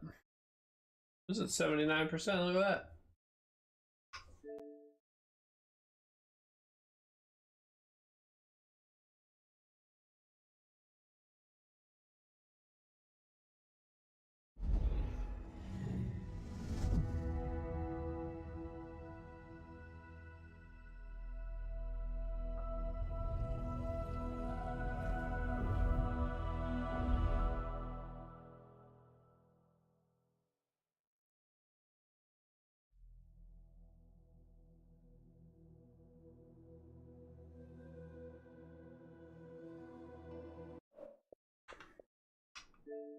You think so, Emil? That'd be cool,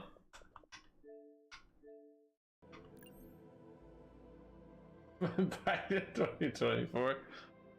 Alright, you two, convince me. Who should I vote for?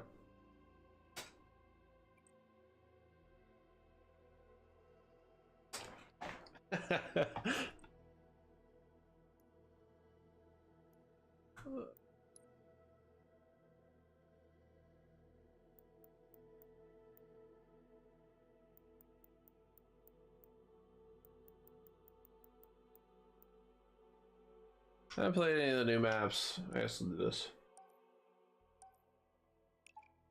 Okay.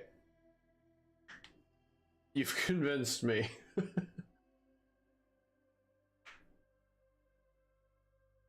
After this hard fought debate.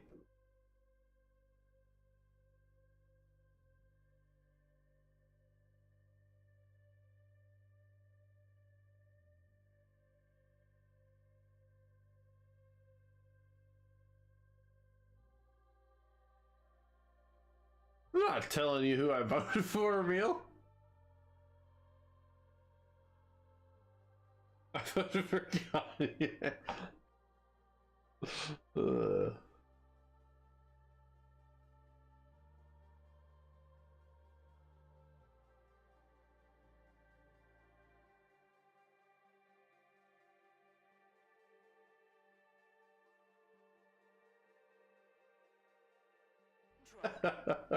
Capture all zones. Okay, you guys are wild. There's a wasp? Where is that? I don't know this map, but I want it.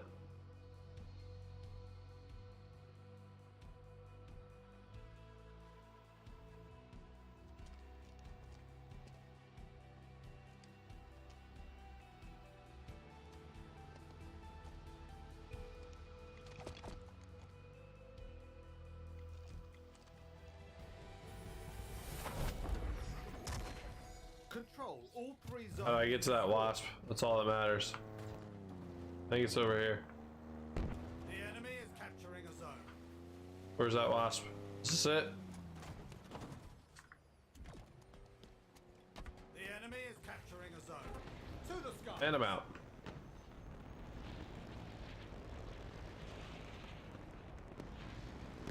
The enemy has seized a zone. How are these guys finding snipers?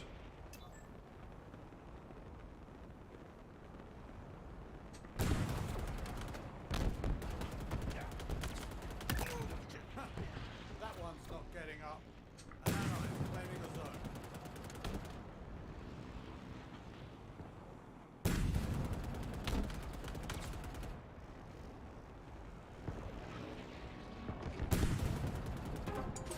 The enemy has seized a zone. Zone captured. Ow, what the freak? The enemy is capturing a zone. The enemy has seized a zone.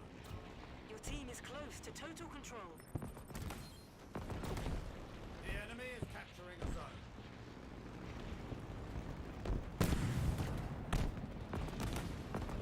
Stop it! Gosh dang it. Yeah, I get the joke. I understand what you're trying to do here, Mr. Myers. Thank you. Your team is close to total control. Zone captured. Ground vehicle en route.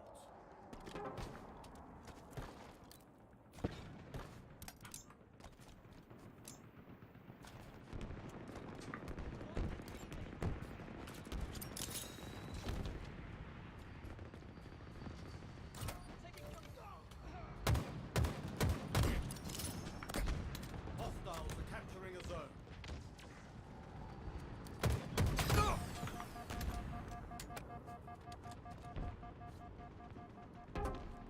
Zone lost.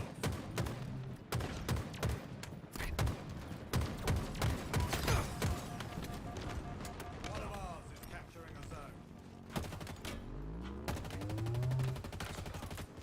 Thank you. Jeez. Your team is close to total control. Zone captured. Oh, shoot! Gosh dang it. Dude, I don't know these maps.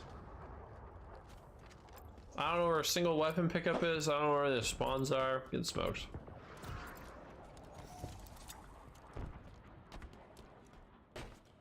Wait a minute. Where am I now?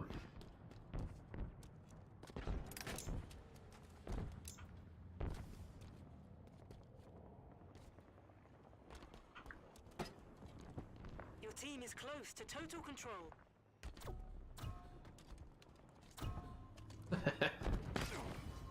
One of ours is capturing a zone.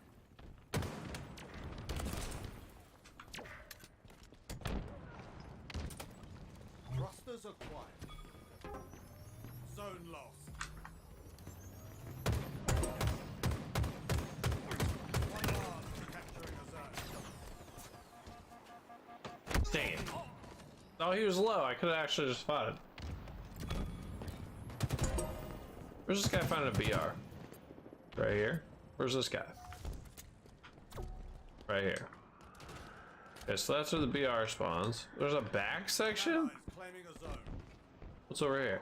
The enemy has seized a zone. You can just grab a shotgun? Okay, where am I gonna find a sniper rifle? I do believe this is ours. Is that a shock rifle? Yeah, there's a shock rifle spawn right here. I think that's worth waiting for. Yes, please. Hostiles are capturing a zone. Zone captured. Repulsor obtained. Come on. The enemy has seized a zone. Sniper's got a spawn over there.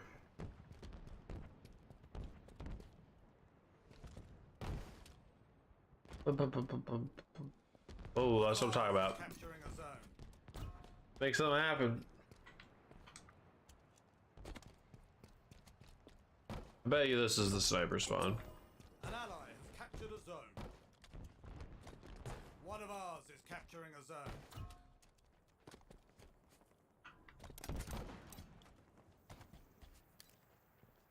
Hostiles are capturing a zone.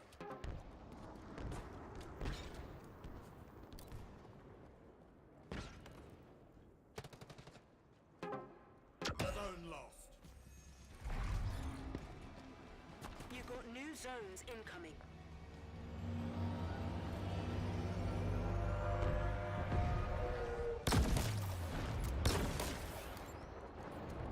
Gosh dang it, I really needed to hit that.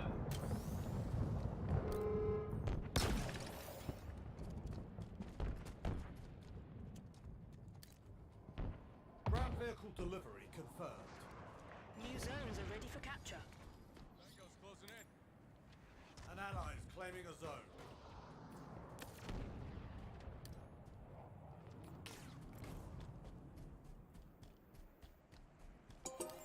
An ally has captured a zone.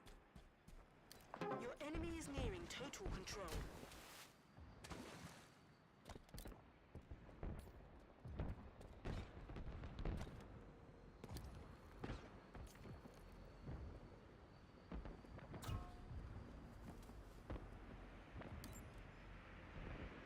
The enemy is capturing a zone. Gosh dang it.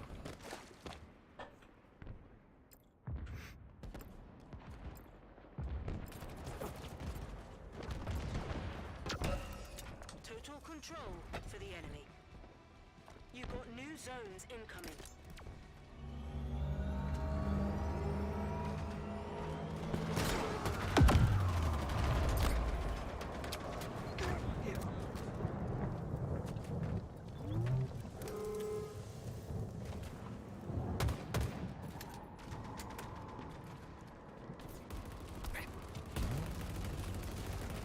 New zones are ready for capture.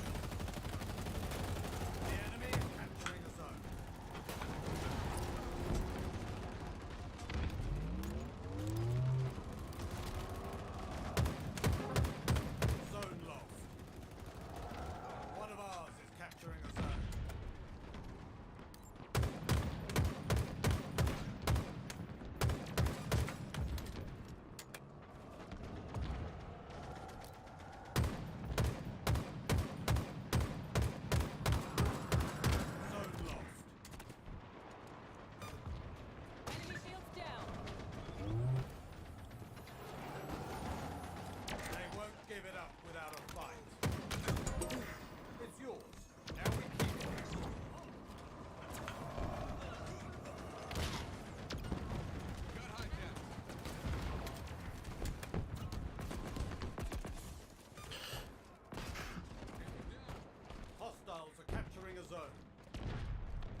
Underperformed? Yeah, you freaking think?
The targets.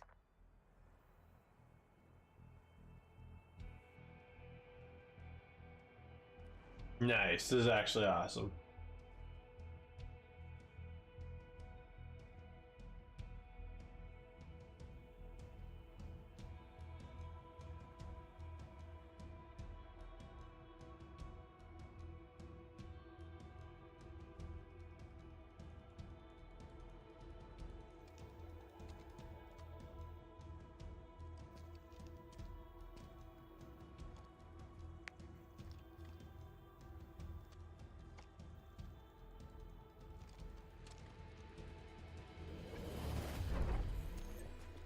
Rack up the most kills. Hey, look, a freaking tank.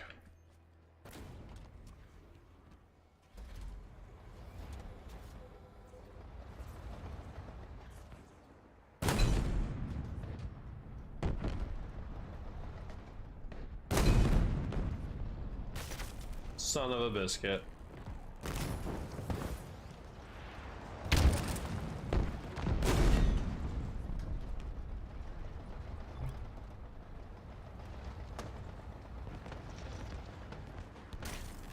Dude.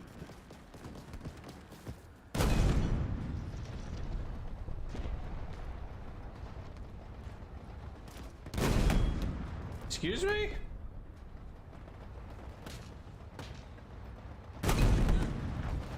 Wait a minute, is this a death hole that I'm on right now? Am I gonna fall in this hole and die? No!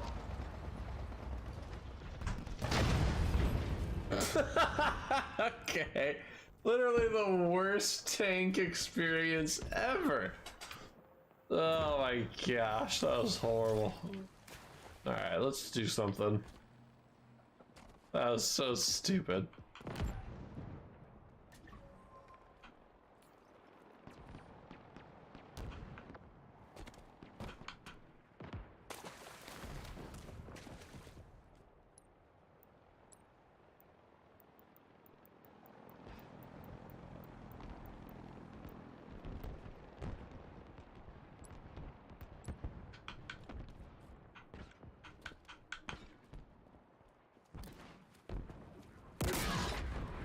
The drop on this is quite apparent.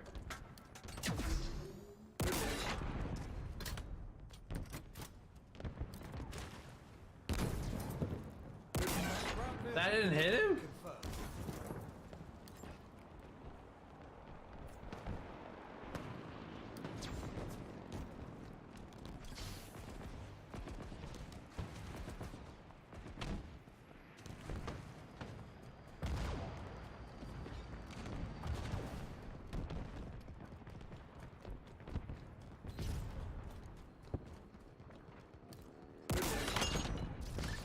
Hostile combat.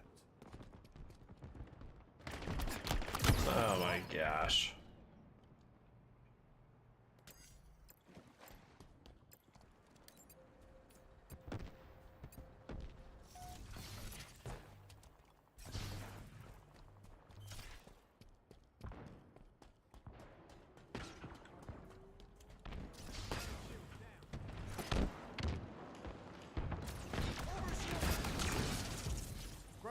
ballistics occur.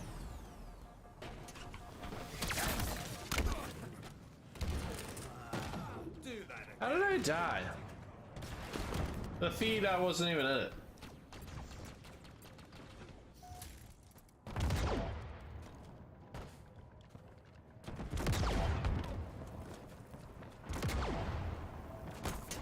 We're flying now.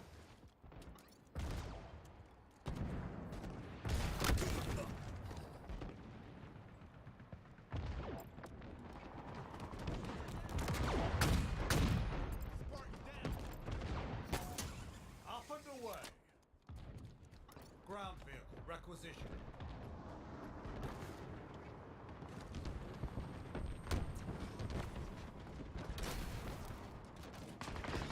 They won't know what hit them. Another one put down. They're flying now.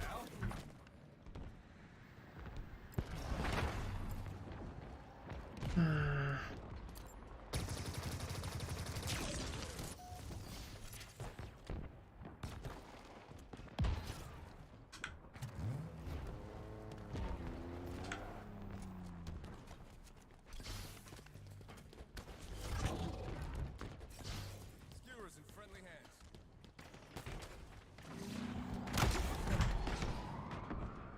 Dude.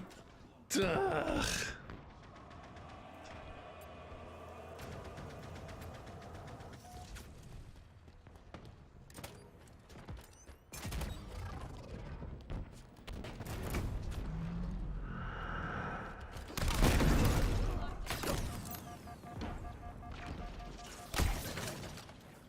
What? Ugh.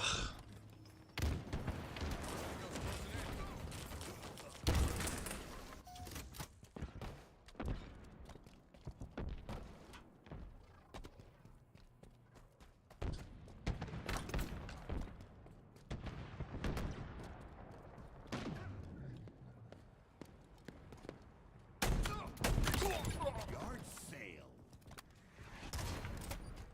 Grapple shot attained.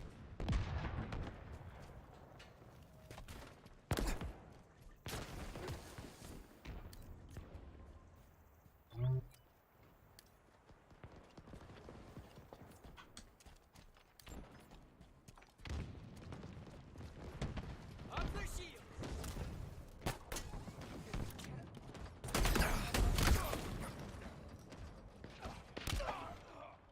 There's 3 dudes with swords right there. Right?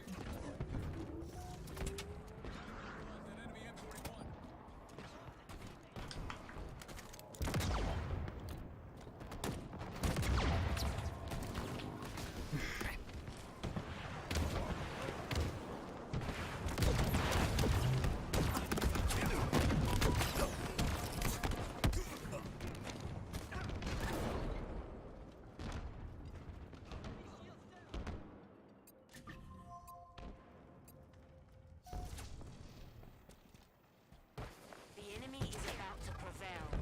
Do not allow them. Watch out, hostiles at the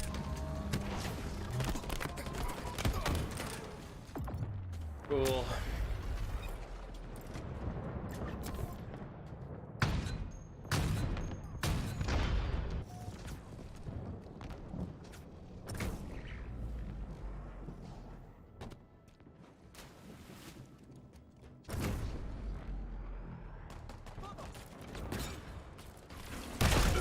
Not today. What the freak was that?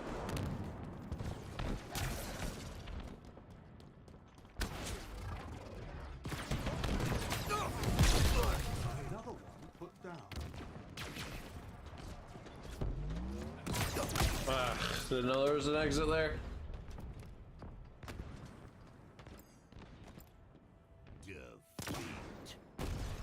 Dude, this is rough.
total control. Capture all zones to score.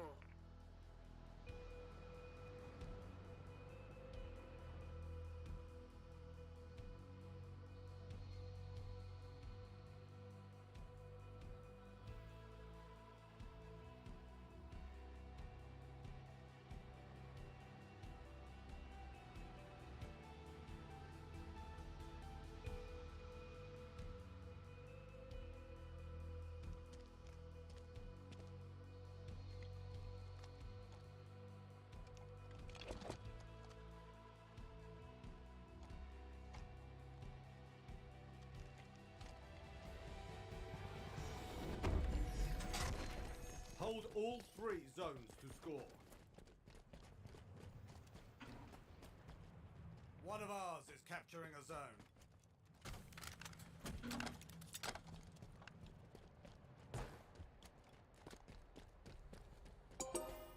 Zone captured.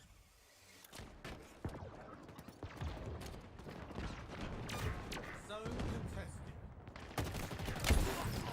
So sick of dying to Needlers, dude. You literally can't do anything against them. There's not a thing you can do.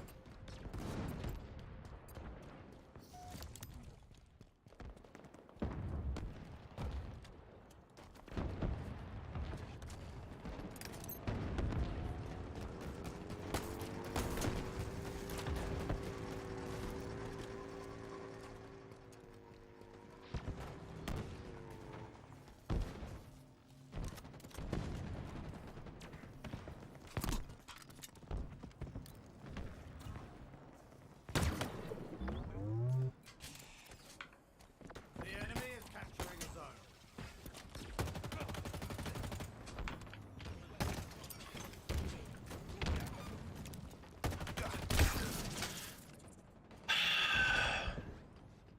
Your team is close to total control.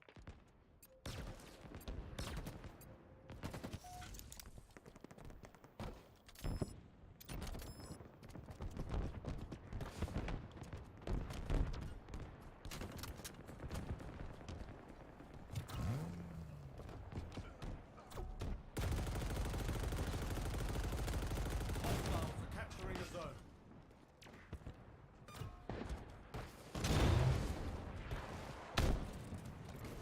The enemy is capturing a zone. Wheels en route.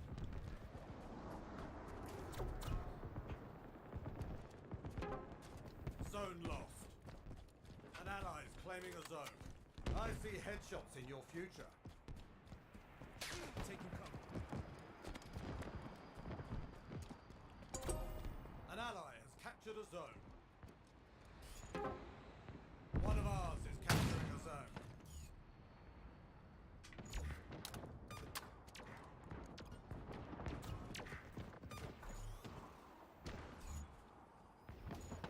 Hostiles are capturing a zone.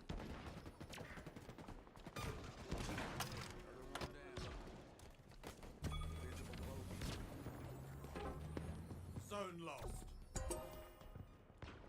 Your enemy is nearing total control. What a shot! Your enemy is nearing total control. They never saw you coming. Gosh dang it.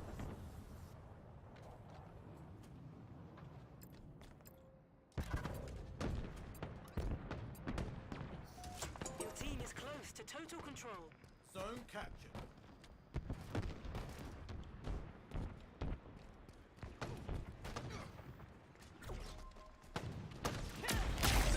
Yard sale. One of ours is capturing a zone. Be proud, Spartan.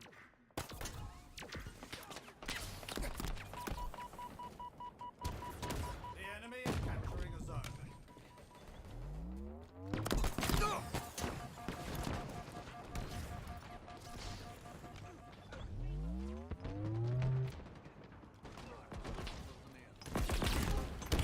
Zone lost. A mark.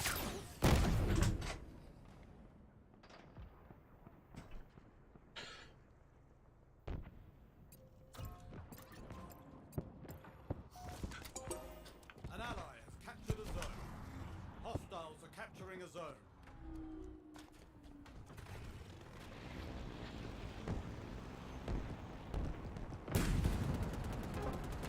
The enemy has seized a zone.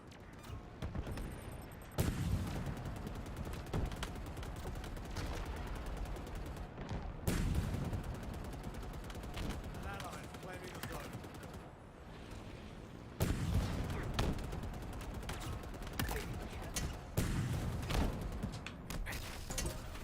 Zone captured.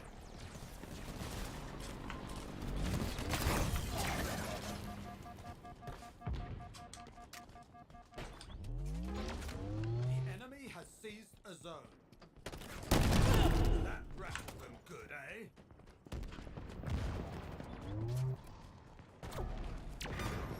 Your enemy is nearing total control.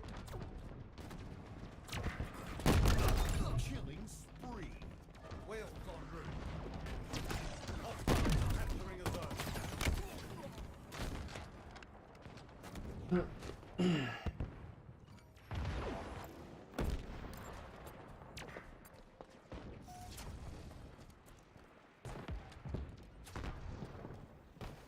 One of ours is capturing a zone. Ground vehicle delivery confirmed.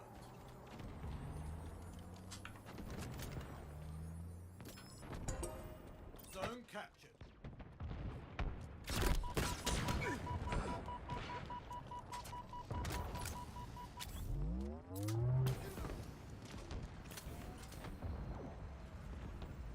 The enemy is capturing a zone.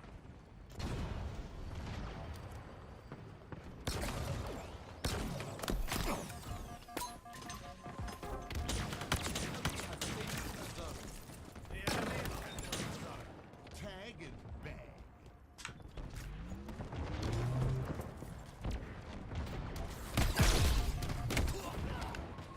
Cool. Your enemy is nearing total control.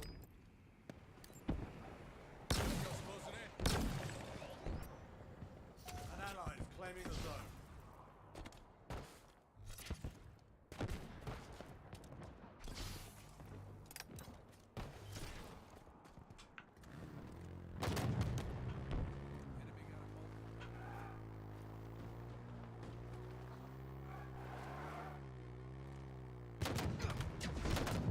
Hostiles are capturing a zone. One of ours is capturing a zone. Gosh dang it.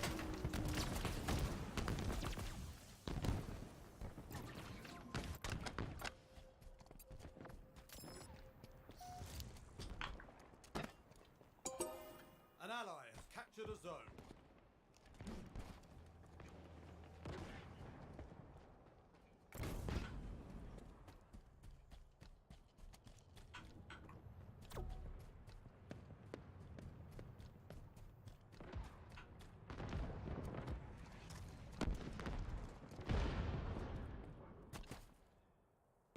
Your team is close to total control. An ally has captured a zone.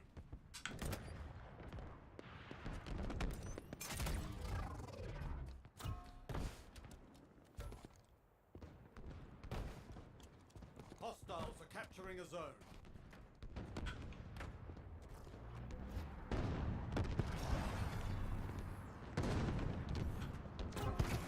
Zone lost. Ground vehicle requisitioned. Double kill. Your enemy is nearing total control. Valorous work, Spartan.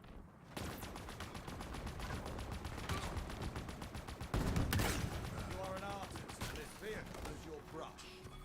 They won't give it up without a fight. Hostiles are capturing a zone. Your enemy is nearing total control. They're on fire. Killing spree. Double kill. No! An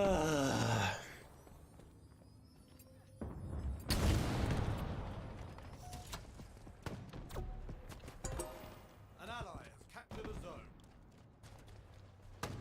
Your enemy is nearing total control.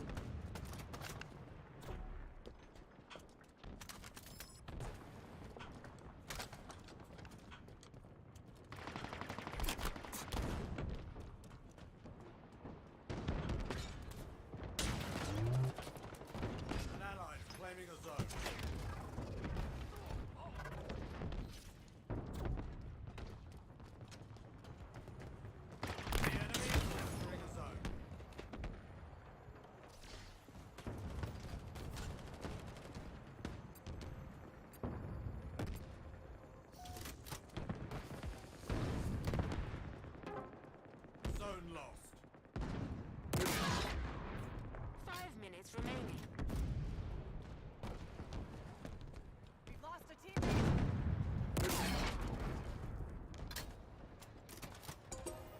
An ally has captured a zone.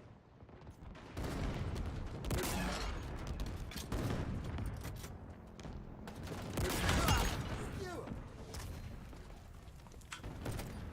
Grapple shot acquired.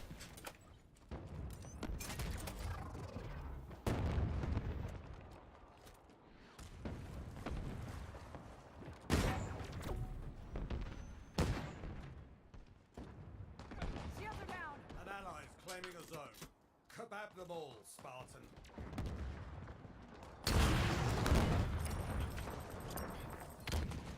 The enemy is capturing a zone. An ally has captured a zone. Wheels en route. The enemy has seized a zone. Double kill.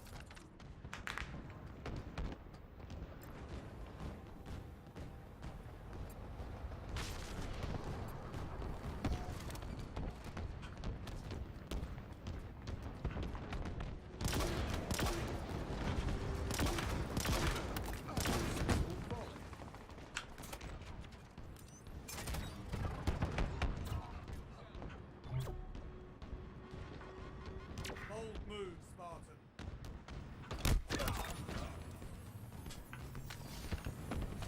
Your team is close to total control. Ah, the rabble arrives. One of ours is capturing a zone.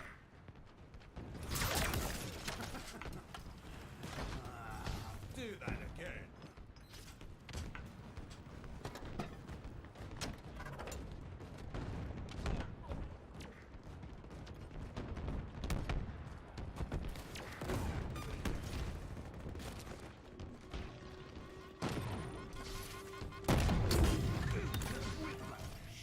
Hostiles are capturing a zone.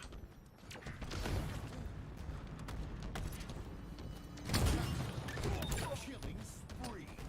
Double kill.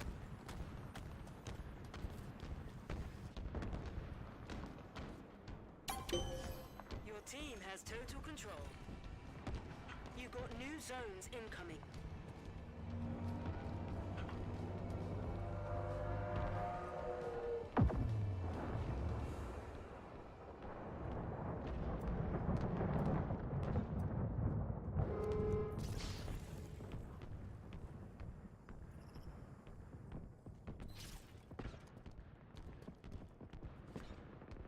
New zones are ready for capture. One of ours is capturing a zone.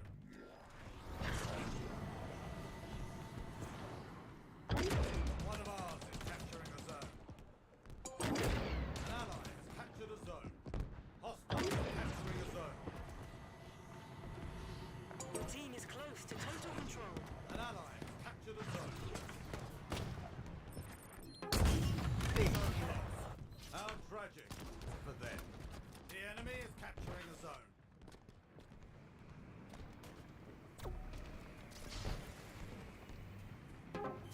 The enemy has seized a zone. A masterful strike. One of ours is capturing a zone.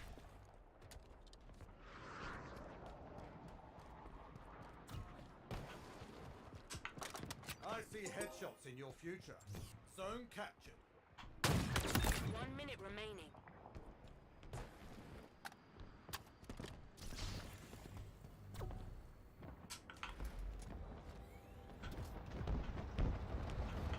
The enemy has seized a zone.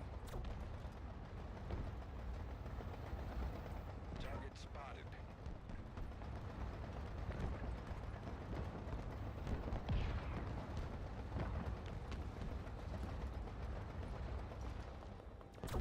One of us is capturing a zone. Killing spree. Double kill. Ground vehicle en route. You're a machine, Spartan. A machine that produces victory. Your team is close to total control.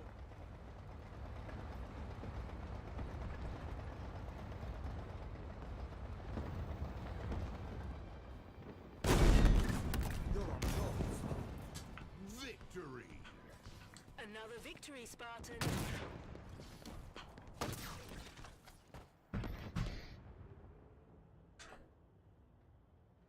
That's a little better.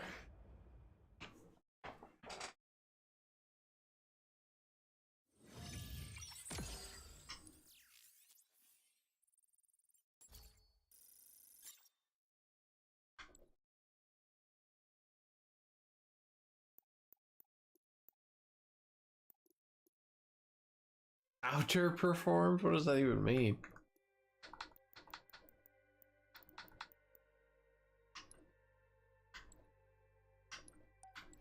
Probably ended on that one. Maybe. Go inside, eat a salad. What do you guys think? Call it a night. It's 11:30. I go eat a salad, watch a YouTube video or a TV show, then go to bed before midnight, maybe. Pretty good one to end on, I think.